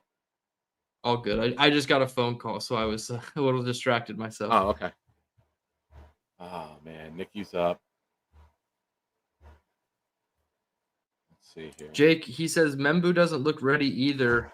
Watt is going to eat him up. I don't know what that's based off of, but there were plenty of games under the Sala regime where they put a tight end attached to Morgan Moses, and they stopped TJ Watt last year against the Pittsburgh Steelers. So I would think that they're going to do much of the same there. Membu's probably a little bit better than an injured Morgan Moses. I thought he held up pretty well, even against the Giants, where he lost a couple reps, but it wasn't awful. So I do think that they're going to wisely put tight ends attached to the offensive line to help chip TJ Watt as much as possible. 1 second. I'm going to make one more pick for him. All good. Oh, man. Make sure you got a kicker and a defense. And don't do a league with a kicker. Kicker shouldn't be in fantasy football. Yeah, I haven't done a kicker included in my fantasy league in quite a few years. It's not worth it. Yeah, there's no reason kicker should be in fantasy football. Especially if he hits a 53-yarder and he gets 5 points. Yeah. If I do put a kicker in, I make every field goal worth 3, and you don't lose a point if he misses. Because nothing's worse than a team going out there to attempt a 68-yard field goal at the half as time expires, and they miss it just because they had no shot at making it. Yeah, we discriminate against kickers over here, Clancy. That's for sure. And yes, Lee Van, that is exactly what is happening currently. That's like giving a punter points because he boots a 50-plus yarder. Stop it. Yeah. Yeah, Lee Van, he's still working.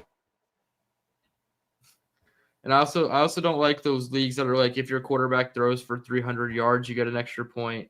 Or if your receiver has 100 yards, he gets a point. I don't like those bonus leagues.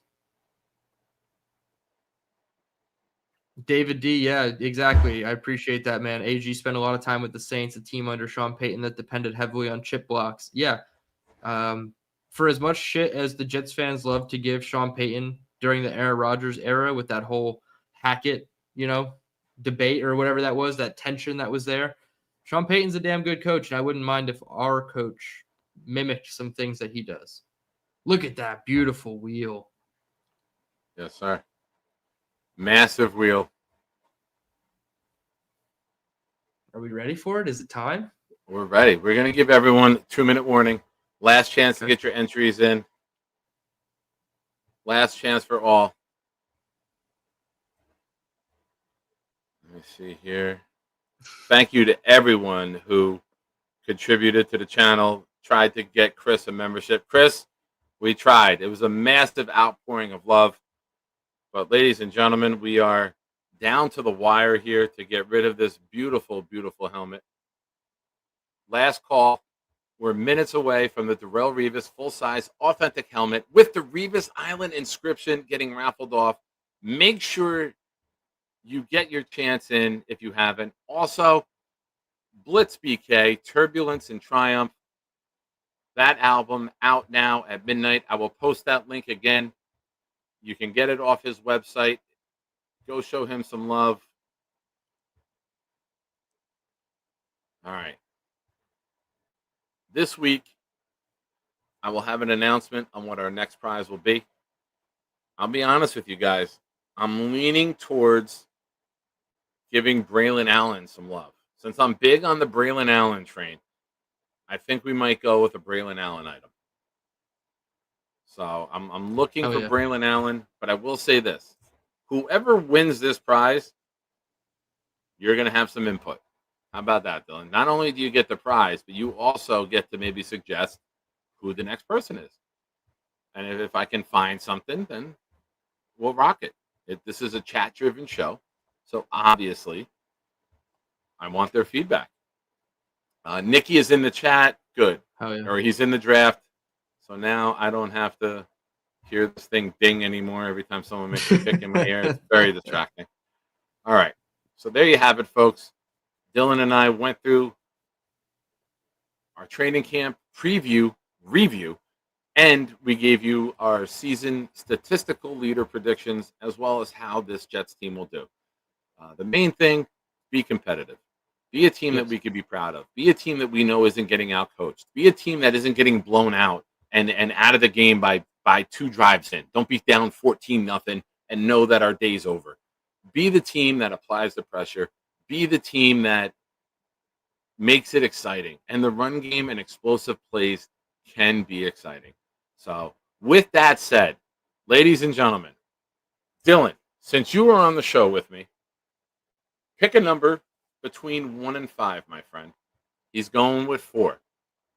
We are going to shuffle this up 4 times. We have over 1,500 raffle entries. You guys have been tremendous the last couple weeks. I know this is a long raffle. I thank all of you, and good luck. And here we go. Good luck, everybody. With a little bit of extra good luck for me. All right, we're off. Chris predicts David D is going to win. You can't see a damn thing in terms of names on this thing. This is Kevin Tats. Kevin just won the hats, and he's got the tats. Now he's got the helmet. Kevin's all about headgear, ladies and gentlemen. Congratulations. Oh, I got a Charlie horse. Oh, man, my fucking leg just cramped up. Oh, fuck. Oh, shit. I thought you were joking. Oh, my hamstring just tightened up on me. See how excited he is, Kev? He's shit. writing himself for you. Oh, my Lord. Holy shit. I got to stretch. You got to walk it off. Oh, my God. I haven't had one of those in a very long time. See what you do to him, Kevin Tats. This is holy shit. That's awesome. Yeah, no, it's not. Well, awesome for Kevin. Yeah. Oh, man. Oh, I have not had one of those in a very fucking long time. Oh. Let's go, Kevin. You deserve it. Kevin, shout out to you. That's freaking awesome. He's got an emoji on the channel. He's won a hat. He said 2 weeks ago, this wheel must hate me. And now he's back-to-back winners. He won the hat last Sunday. And now he wins this beautiful helmet. Shout out to Kevin. Thank you to everyone who gifted, who participated. I love you guys.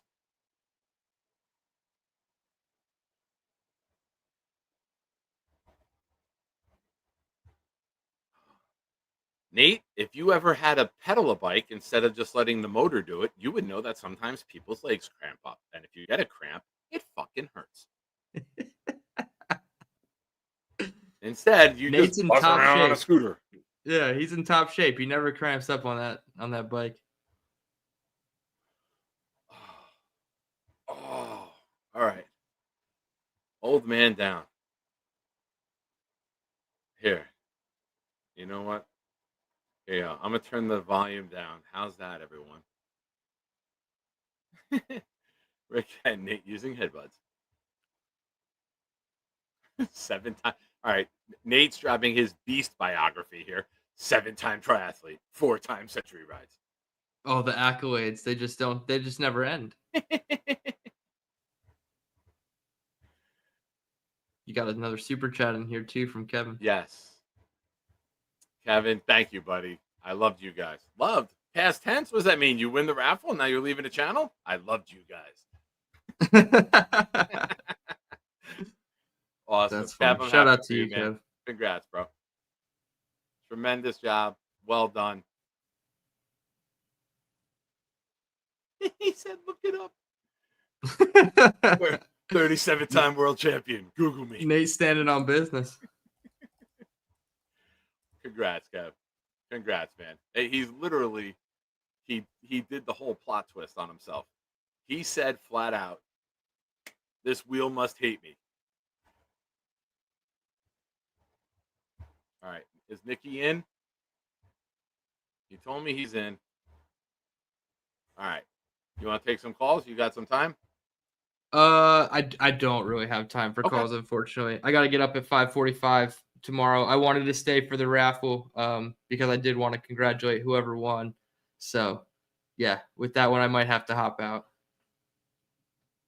All right. Well, ladies and gentlemen, Dylan's link is pinned in the chat right now. Make sure you go show him some love. Make sure you go subscribe to him if you haven't already. What do you have planned this week? It's game week. When can people see you live?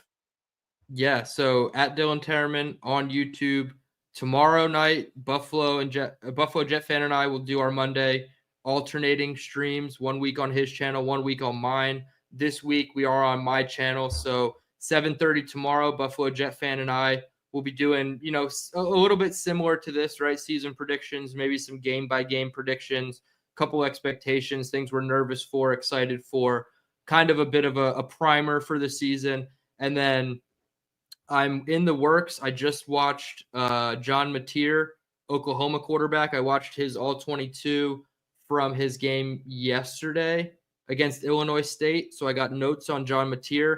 I'm going to have a film breakdown for him. I'm going to watch Garrett Nussmeier and Cade Klubnik tonight or tomorrow after work and get ready for Tuesday to have another film review out. So I'm going to have at least 2 film review out of college quarterbacks. It's going to be John Mateer and Garrett Nussmeier, most likely. I'll hold off on the Cade Klubnik because I've already put him out on the channel. So I'm not sure if those will be members only. So you should definitely become a member of the A1 Since Day One community. Only costs you $4.99, and you're going to get a ton of extra perks in terms of exclusive film breakdowns and videos that I do. So be on the lookout for me in Buffalo tomorrow, and then at least 1, if not 2, college quarterback videos hitting the channel. 1 definitely will be members only. So I appreciate everybody and all their support and love. I'm at a loss for words with all the generosity in the chat. This community is amazing. That's why A1 Since Day One is an aptly descriptive term for you guys, because you guys are literally the best community on YouTube, any space, not just football, not just Jets. So at Dylan Tereman on YouTube, help me get to 1,000, and the $5 will definitely be worth it. Oh, yeah. Dylan, awesome. Thank you, man. We will talk more. And yes, sir. I know you're coming up to see family, but if you're around Saturday at all, hit me up, man. Maybe we'll try to connect when you're up here. I'm still trying to get to the tailgate. I'm not going to lie. Sunday morning, I'm trying to get up to the tailgate and then maybe leave like 11:45 or 11:30 and head home. So I'll know more as the week goes on. But Rick Kennigan asked, what time tomorrow? Yeah, 7:30 with Buffalo Jet Fan. I just put it in the chat. And Nick, we'll be there. My cousin and I are going to try to get there for 9 o'clock as soon as the tailgate opens. She wants to take advantage of the free Yingling on tap. So we will be there as doors open, I assume. So yeah, if you're around, you know where we'll be. Tailgate Joe. Yeah. I think it's E26. Yep. And I know right where it is. And I know you have a distaste for Nate, but I'm sure me and Nate will be linking up and getting together for MetLife, so that'll be awesome. Why would you ruin my plans? There's no way I'm coming now. That's it. Because I started the whole channel and you kicked me off 30 seconds into my whole intro, and now I gotta leave on a sour note too. That's I how gotta you get ruffle some kicked out. feathers. You talked nicely about Nate. Ladies and gentlemen, the great Dylan Tereman. Have a good one, Take buddy. care, guys. Thank you so much. Appreciate it. Yes, sir. All right, folks. Since tomorrow's a holiday, I'm up for hanging out. We have the fantasy draft going on right now. Good luck to everyone in there. Let's do some call-ins. Thank you again to everybody. Congratulations to Kevin.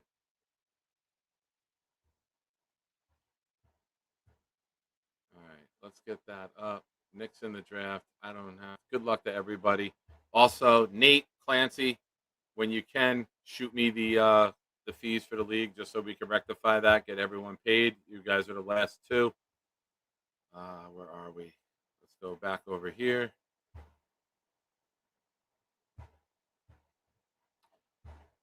All right, let's get this going. Let's pin this. All right. We got some callers clicking in already, folks. Let me replace that. Come on, refresh. All right, we can close you. All right, give me 1 minute. Let me go use the bathroom. Play a Blitz BK song. Enjoy. We'll be right back. Good evening, everyone. Normally, this is the part where I go into a monologue about the Jets. I got to address something first. There's been some shit talk out there about this program. Don't talk shit about my family. They're my family. And this just in, you can go fuck yourself. Yeah, get ready for this new showdown. I call it the anytime, any day throwdown. Nick Shine, kill these clowns till they make no sound. They lose weight, we feel great when we burn these pounds. We all know that jet green make the earth go round. Another rookie head coach, another first go round. We bleed green, each fiend hope this team win now. And twist greens in the DP when my beats are found.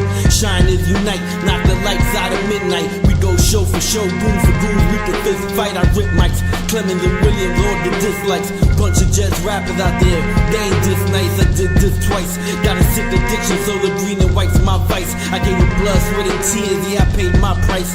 Many years on this flight, no prescription, but I need a championship in my life. Yo. For as long as I'm alive, I got your back because you always had mine, and I fucking love you guys for that.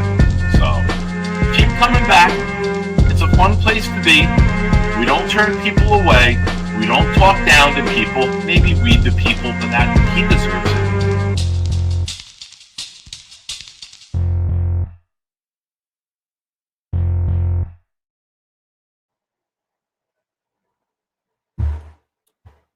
Shout out Blitz BK. He's the man. Ladies and gentlemen, we have a treat for you. One of the coolest dudes in the entire world is calling in right now. Wayne, Hey, hello, how next are you, time. buddy? I'm How you okay, feeling, hanging Critter? in there. Yeah, I mean, I actually got a shirt with my face on it, a sticker, a flag, and a G5 jet shirt. Nice. Awesome. And the good thing that I was on the Zoom call yesterday with and mom with my GoFund account that like people want to raise money, or you know, Yeah, man. People I have been feel showing happy you about and that. your family a lot of love, man. It warms my Yeah, heart to see that working for through you. this hard thing. It's gonna be 2 weeks now. I cannot believe it since I've lost him. Um, I'm sorry, it buddy. doesn't feel like sometimes you just cannot talk about any Jets right now because, you know, say family comes first. Absolutely. So yeah, um, I know that's happened to you before. Yes, sir.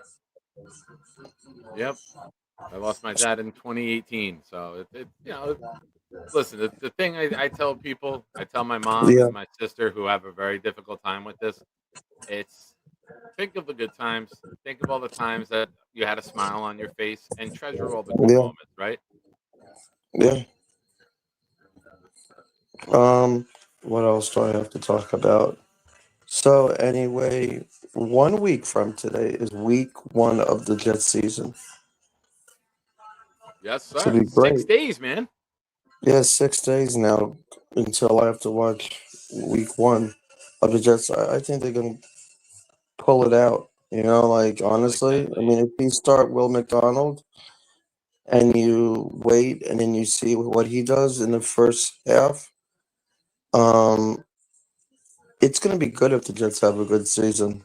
I It's gonna be think a lot of that you have to worry about, because now Martinez is no longer. He got traded, so he's in gone. place, I think you would have to play Mason Taylor to start. I mean, how do you Yeah. feel? Do you think that you should start him or start Will McDonald?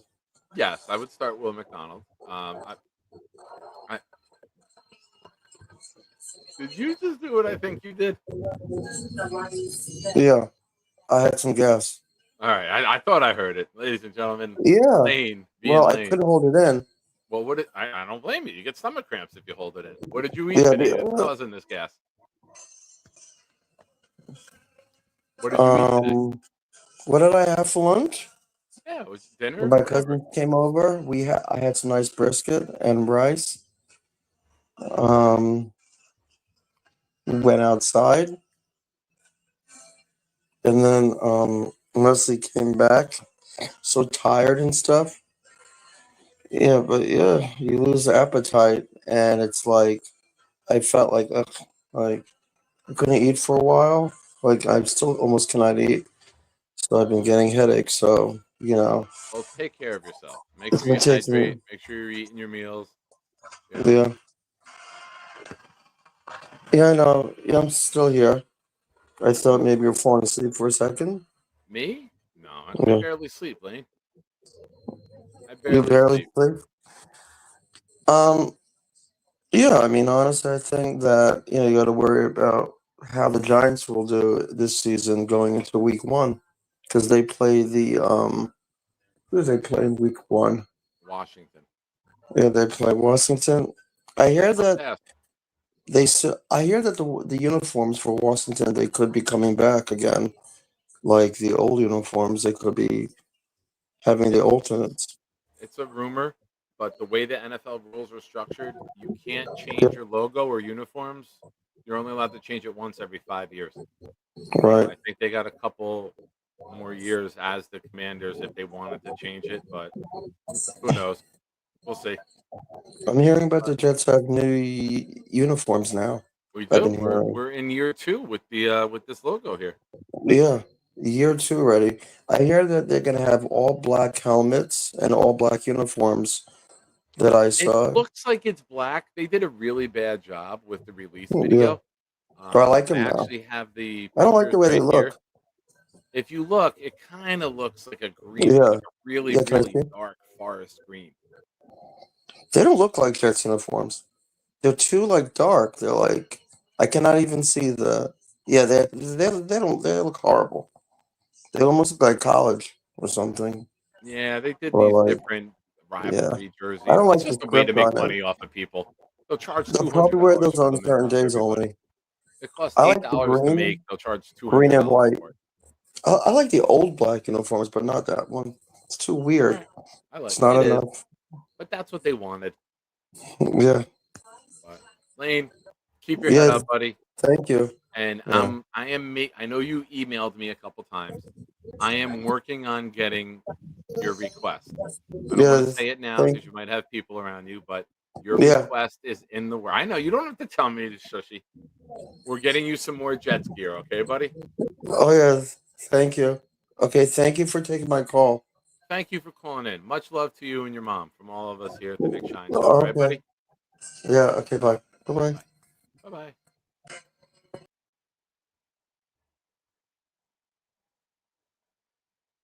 Maze. I might just have to go to Walmart and just get something. I don't think. Yeah, Maddie, 100%. That's all it is. They're gonna charge $200 for these jerseys. They're Nike jerseys. It's a fucking robbery jerseys. A little wink, wink. Ladies and gentlemen, our next caller is Ricky New York. What's up, buddy? Hey, how's it going, Nick? Ah, I'm all right, man. I survived the hamstring cramping up on me. Oh, you know what? That sucks. I had that at work the other night, and that's awful. I think mine was just from being dehydrated, but you know, Same. uh, I've been drinking as much water and liquid IV as I can to try to keep that from happening again. And congratulations to Kevin. Nice win there. Awesome, man. I apologize. I did have to leave for just a bit. I had a fantasy draft that we had to do at 9, Nice. and so I was kind of back and forth a little bit. And I did not draft all Jets this year like I did last year, and learned my lesson. However, uh, I did draft 7 Florida State players on this most recent team, but they're scattered all over the NFL. So it's not like I get to a week where I have like 10 guys on the bye week again and kill me. But at any rate, man, I cannot wait for friggin' Sunday to get here. Like this week could not possibly go by fast enough for me. Yeah. So I'm looking Yeah. forward to it. It'll be here before we know it, Rick. Tomorrow's a holiday. Most people are off, and then Tuesday you'll get here, and then we're gonna blink, and it's gonna be Saturday night, and we're gonna be sitting there excited like kids with Christmas morning being Sunday. And I'm so happy we have the 1 o'clock game on a Sunday, man. I hate opening week. You've waited for months, and then you get a Monday night game or you get the Sunday night game. Give me 1 o'clock on Sunday. Yeah, unfortunately for me, I have to work Friday, Saturday, Sunday. I mean, I work overnight, but like that's right in the middle of the time that I would normally be sleeping. So, Yeah. needless to say, I'll be sleep deprived Sunday night when I get to work because I am getting up to watch the game. We win Regardless. when we win. So, Because I've been telling yes. people for weeks we're going to be 1-0, and we are 1 week away from being 1-0. I really honestly believe so. And, not only is Rodgers no longer mobile and can't escape the rush that I know we're going to send after him, but I'll tell you what, I saw one of the most beautiful highlights on Twitter a couple of weeks ago.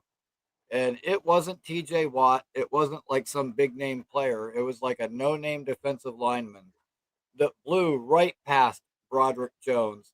And Rodgers was just livid. And I was like, you know what? That's a beautiful sight. If that guy is doing that to him, I can only imagine what, Jermaine and Will McDonald, which how awesome is that he's got WMD for initials. Yeah. Seems very, very fitting.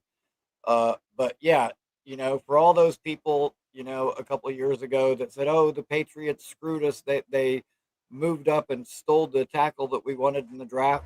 Dude, that guy's a friggin' bum. They did us a favor. So, yeah, I'm Absolutely, looking forward to this, man. And I've said this before. I maybe it was on Jake's show this morning. Like, all that crap about the Steelers haven't had a losing record in however long. Dude, what you've done in the past doesn't make you who you are today. Every year is a new year. And they're not the Steelers of old. And I'll be more than happy to start them out with a big fat L to start their season. And yeah, I'm really confident going into this game. I don't think we're going to blow them out. I think it'll be a close game. I think it'll be like 24-17. but I think we win.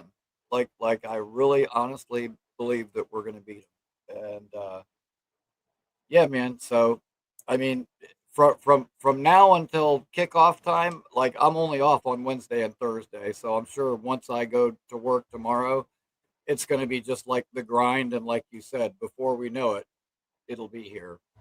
Yeah, And absolutely. God, Ladies and gentlemen, Jake Asman starts us off on our next raffle. Jake gifted a membership that went to D Van G.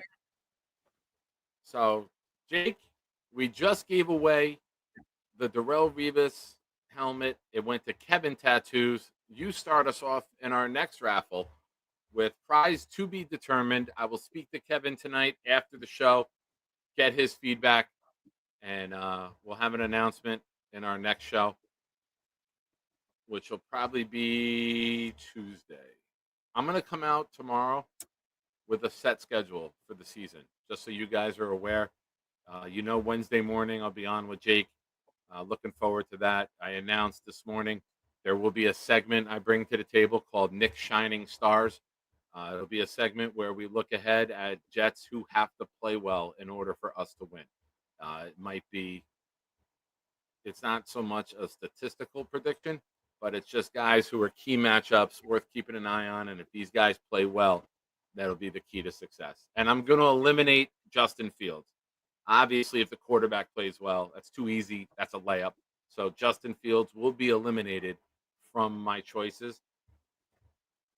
But I think you guys will enjoy it, and I'm looking forward to bringing that to you each week.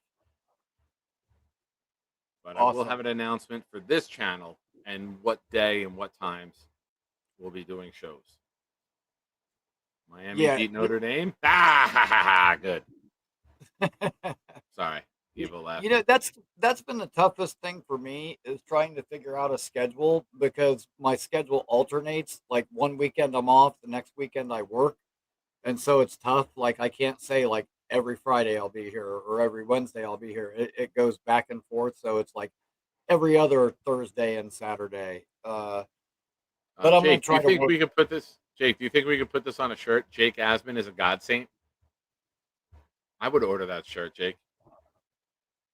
I would. I probably would too. Jake is the man. Rick Kent, your comment has been replaced to comment of the night. Chrome says, "Are you worried about the optics of you going alone to Walmart and asking for a bikini?" No, but when I get a 4X bathing suit, that's when it gets a little awkward. Yeah, you know what? Hopefully Lane gets his bikini. I'll tell you what, if I had more money right now, I would order a Jets bikini and send it to him. But I don't think he wants one from me. I think he wants one from one of the ladies. Yeah, there's one in particular. He started asking here on this channel a few months ago. I remember. Yeah, it was born here, and then he's committed to the cause, man. He's persistent. Yeah, I was about to say he's persistent, if nothing else. And by the way, Lane, if you're still listening, I hope you and your family are doing well, and you've been in my thoughts this week. So I hope you guys are hanging in there. Okay. Absolutely. And you know what? I don't really have much else to say. I don't really have any hot take or anything, but I just wanted to pop on and say hi, and hope that all my fellow Jets fans have a great week this week leading up to the game. And everybody get ready, because real Jets football is back. Running the ball and playing defense, good old Jets football like back in the late 90s is back. Winning Jets football is back. We finally have the right coach, the right direction, and we've got the firepower to do it. And I honestly believe this is going to be a good year for us. Yeah. Everybody have a great week, and fucking go Jets. Hell yeah. And Ricky, what do you say to your, not you, just in general, what does a Jet fan say to their lady after the Jets win? Show me your butthole. That's right, baby. We celebrate in the classiest of ways as Jets fans. We turn our freaky up. There's no turning it down. Let's go Jets, baby. Ladies and gentlemen, it's that time. It's that time. Yes, Chris. Show me your New York Jets. Hell yeah, baby. Ah, so great, isn't it? Football's back. There's football on now. There's football to talk about. There's substance. There's no more projecting. There's no more predicting. There's actual football taking place this week. Real shit, folks. I'm happy to bring you content. I'm happy that all of you choose this channel to take time out of your life to be a part of this. So something we do here on this channel for any of you that are new, at the end of the show, we do what did we learn? Maybe you heard something, read something in the chat, something you found out. What did you learn today while watching this show? Drop what did you learn? And then we will kick it up to Canada. There we go, Anthony. That's what we're looking for. I learned that Nick Shine gets cramps while giving away signed helmets. Yes. Yes. Absolutely. Absolutely. I cramped up, man. I sit with like my feet kind of crossed. And when I brought like my legs up in excitement, that hammy just cramped up.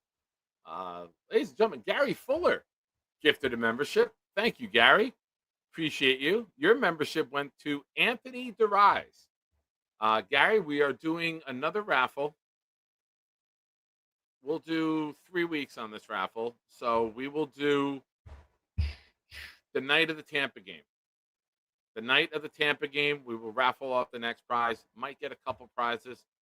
Not sure. I'm going to talk to Kevin Tattoos. We're going to figure out. So you're on the wheel for the next one. You and Jake are on there already. Thank you, sir. I appreciate you. Let me see what else we got here. What did we learn today? Always start your comments off with I learned. There we go. Eli, I learned that I can never complain about waking up early with DT and his 5 a.m. shifts. Yeah. Well, what's funny is I woke up the last 2 days at 5 a.m. for DT, double time. So I'm looking forward to sleeping in tomorrow. I can relate. Bill says Kevin better be Braylon Allen. Oh, Kevin's got choice. Listen, there might be multiple prizes. You know, we did a real big prize here, but I want to get back to maybe giving out multiple prizes and having multiple winners with as many of you that are gifting and contributing. I want to share the love. Quest, I haven't been able to watch the show. My YouTube won't load, so I'm listening to music on my Spotify and in the chat. Super glitch.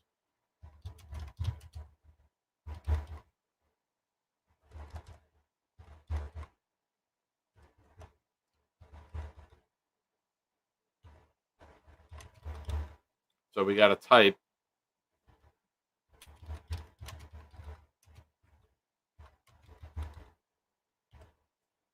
We got to type the shit talk, Quest. David, I learned that monthly raffle winner helps determine the next raffle prize. There we go. I know, Chris. He doesn't suck. He sucks.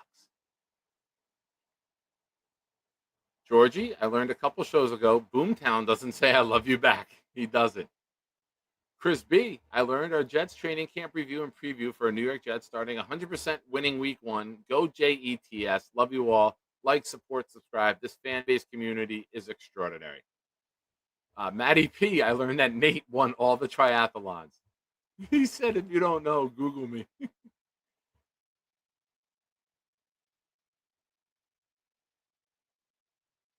Maze, I learned that 6'3" Nick Shine will have to get help at Walmart to purchase a bikini. I have also learned Jake Asman is promoted to God Saint. Wait until Alan hears. Nice. That's what we're looking for. Ricky, I learned Kevin Tattoos is a winner. Lane still needs a bikini. Johnny Boy is late to fantasy drafts. Jets fans are the best. And Florida State is definitely better than fucking Bama. Go Jets. Hell yeah. I'm glad that Florida State fucked Alabama. Usually things that fuck Alabama are related to them. So that's how they do it in Alabama. J-Quest. Never see anything like it. It lets me chat, but the video won't load. Wow. Interesting. Gary gifted another membership, and one of my favorite names to say, it went to Wicka DJ Dirty Cooch, ladies and gentlemen. Thank you, Gary. I appreciate you, man. Thanks for the memberships.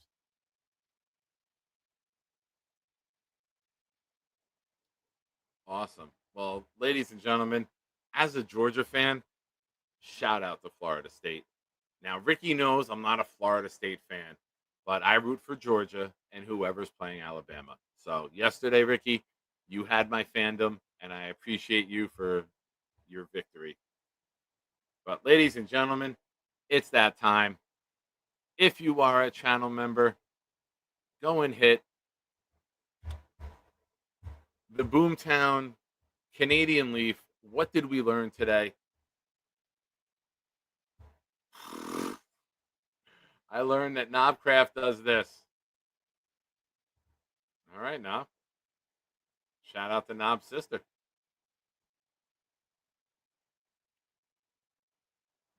Mr. Boomtown. Yes, Chris is hitting it in spirit. That's what she said. Also, before, when Kevin won, I saw Chris type Kevin Tattoos emoji. So, in spirit, Chris, we tried. We tried. And you know what? I'm going to try one more time, Chris.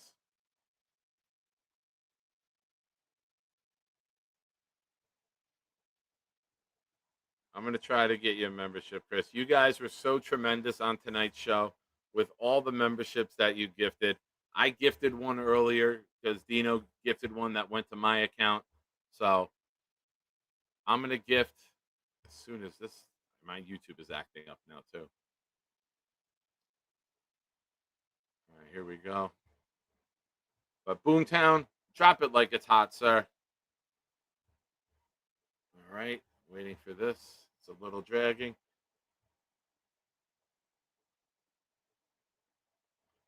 All right, I gifted 5. They went to Peter Castro, Tammy C, Robert Morris, Vino, and Anthony S. Chris, I'm sorry. We're trying. We are trying. Ladies and gentlemen, my favorite part of the show. All the talking, all the discussion, all the Jets, all the chat comments, the thousands of chat comments that come in a 2.5-hour show. These are my favorite. What did Boomtown learn? Boomtown learned lying co-hosts get the boot. Flexibility will get you anywhere you need to go with Jake Asman. Whispers that Chris B may be in cahoots with Nick and turned off receiving memberships tonight. Bonus, Nate got a little bit of love tonight. You can't delete this, Nick. Damn it.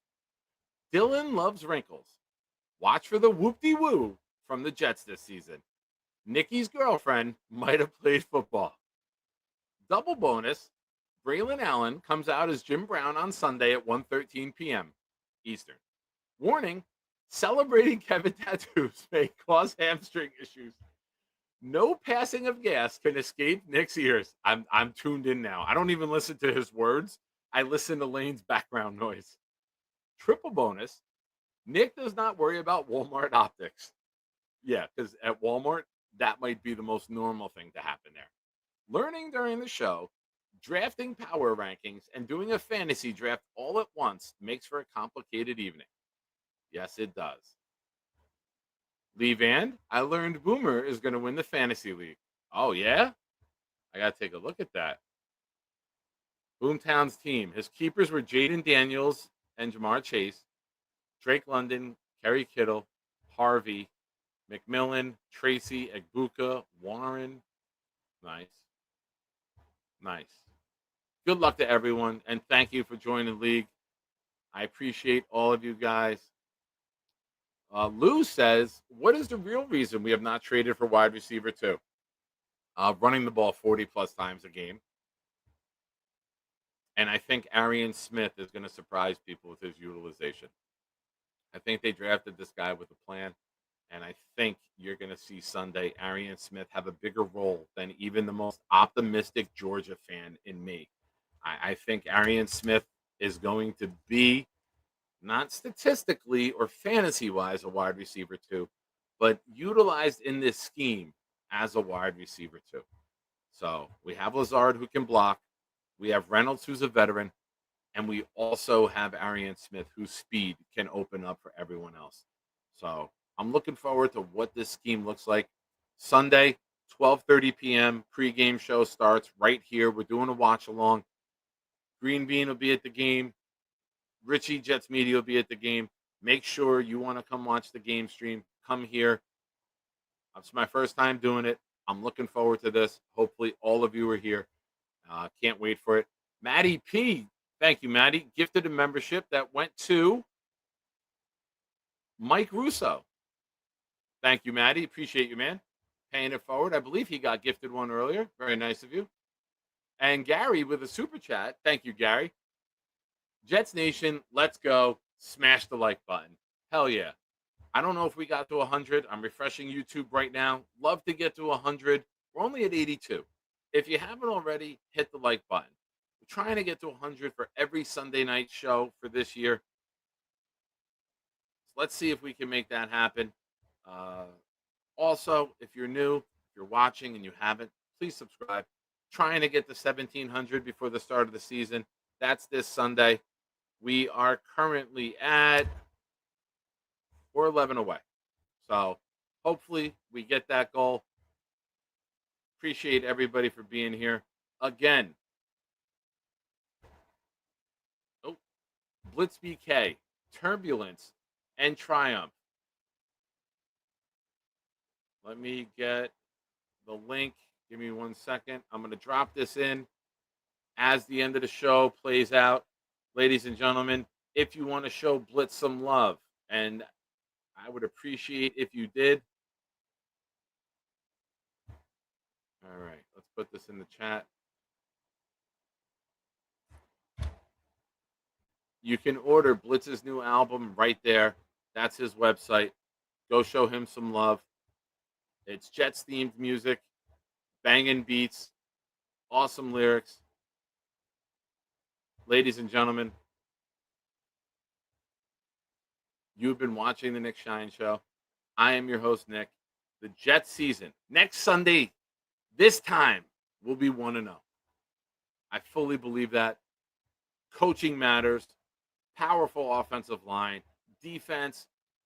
Great schemes can help us win more games than anybody thinks.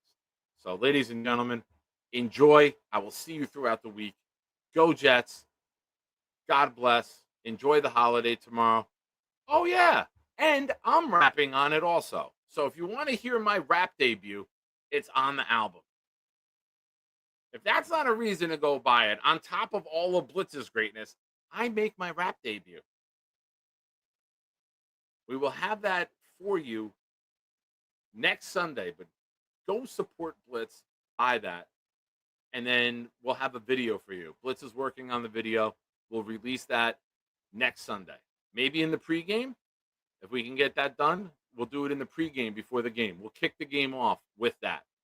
That would be a perfect way to start the Jets season. So, ladies and gentlemen, like I said, enjoy the holiday. Be smart. Don't drink and drive. Get an Uber. Call a friend. If you're going to party, be smart. Be safe. Don't put anyone else's life at risk. Love you guys. God bless. Blitz, take us out, baby.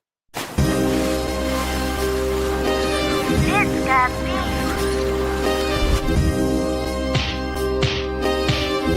Jets recover the football! Any day, any night, we all shine, bro. First class shine time, the Nick Shine Show. Anytime on YouTube, if you don't know, the Nick Shine Show, the Nick Shine Show. Dim the lights, but it's still bright as Nick time. Day or night, this is his promise, Nick Shine. Proud fan, well defined to get in line. Toe to toe with any show, he only got 9. The best show on YouTube, bro, is easy. We talk Jets all day, please believe me. Subscribe, you just gotta click a family. We not a click in 3D. You can see a beautiful DP. We see through the fake teams and the tea leaves. So we pray for a coach and a QB and hope that we close to the top in the new league. A toast to the host with the most, Nicky. Who, me? Any day, any night, we all shine, bro. First class shine time, the Nick Shine Show. Anytime on YouTube if you don't know. The Nick Shine Show, the Nick Shine Show. Fantastic. And since he called in, we're going to go out with Lane's impersonations. Good night. This is Bobby in his orange chair. See, this is him. I like to come around. Look at my wife. No, I mean, I'm Neil. I saw that game, and I was in my nuts. How could they not win? I'm upset right now, going bonkers with a cigar in my mouth. I was watching it, and the record's like 10-3 now. You know? Let me just go step out the window right now. I'm Charles. With the hat on. Oh, wow. That's fast. Yeah, you could do. All right, hold on. Let's do Alan. Do you want to do a impersonation of me? Good evening. Before I start this show, these are the advertisements. Custom best bourbon that you could get for just 99 cents for the you get 50% off anytime you go to like Buffalo Wild like Wings for any Jets game or Giants game. We're gonna go take some callers now. Bobby, are you there? I don't think he's there. I think he's in a dark spot. Would you be able to do an impersonation of Jake? Do you know how it counts down to the beginning of the show? And go, good evening. I'll have shows on for 2 days. I had one this morning with Jeff Parsons. And the merch store, anything that you could get from the merch store is you get for any, like, if you become a member. The first caller we go to is Bobby, midnight. Hi, Jake. Hi, Bobby. Oh, you look happy. Can we see your cat? Okay, I'll show you my cat. Oh, the kitty cat. I can do this all day. Can you do an impersonation of Robert C? Don't worry, but his hair's never clean. He looks like a guy from Monster Inc. Are you going to race Charles at MetLife Stadium in the parking lot of 40-yard dash? Do you know the national anthem? Oh, say and make through by the light and so bright as the twilight's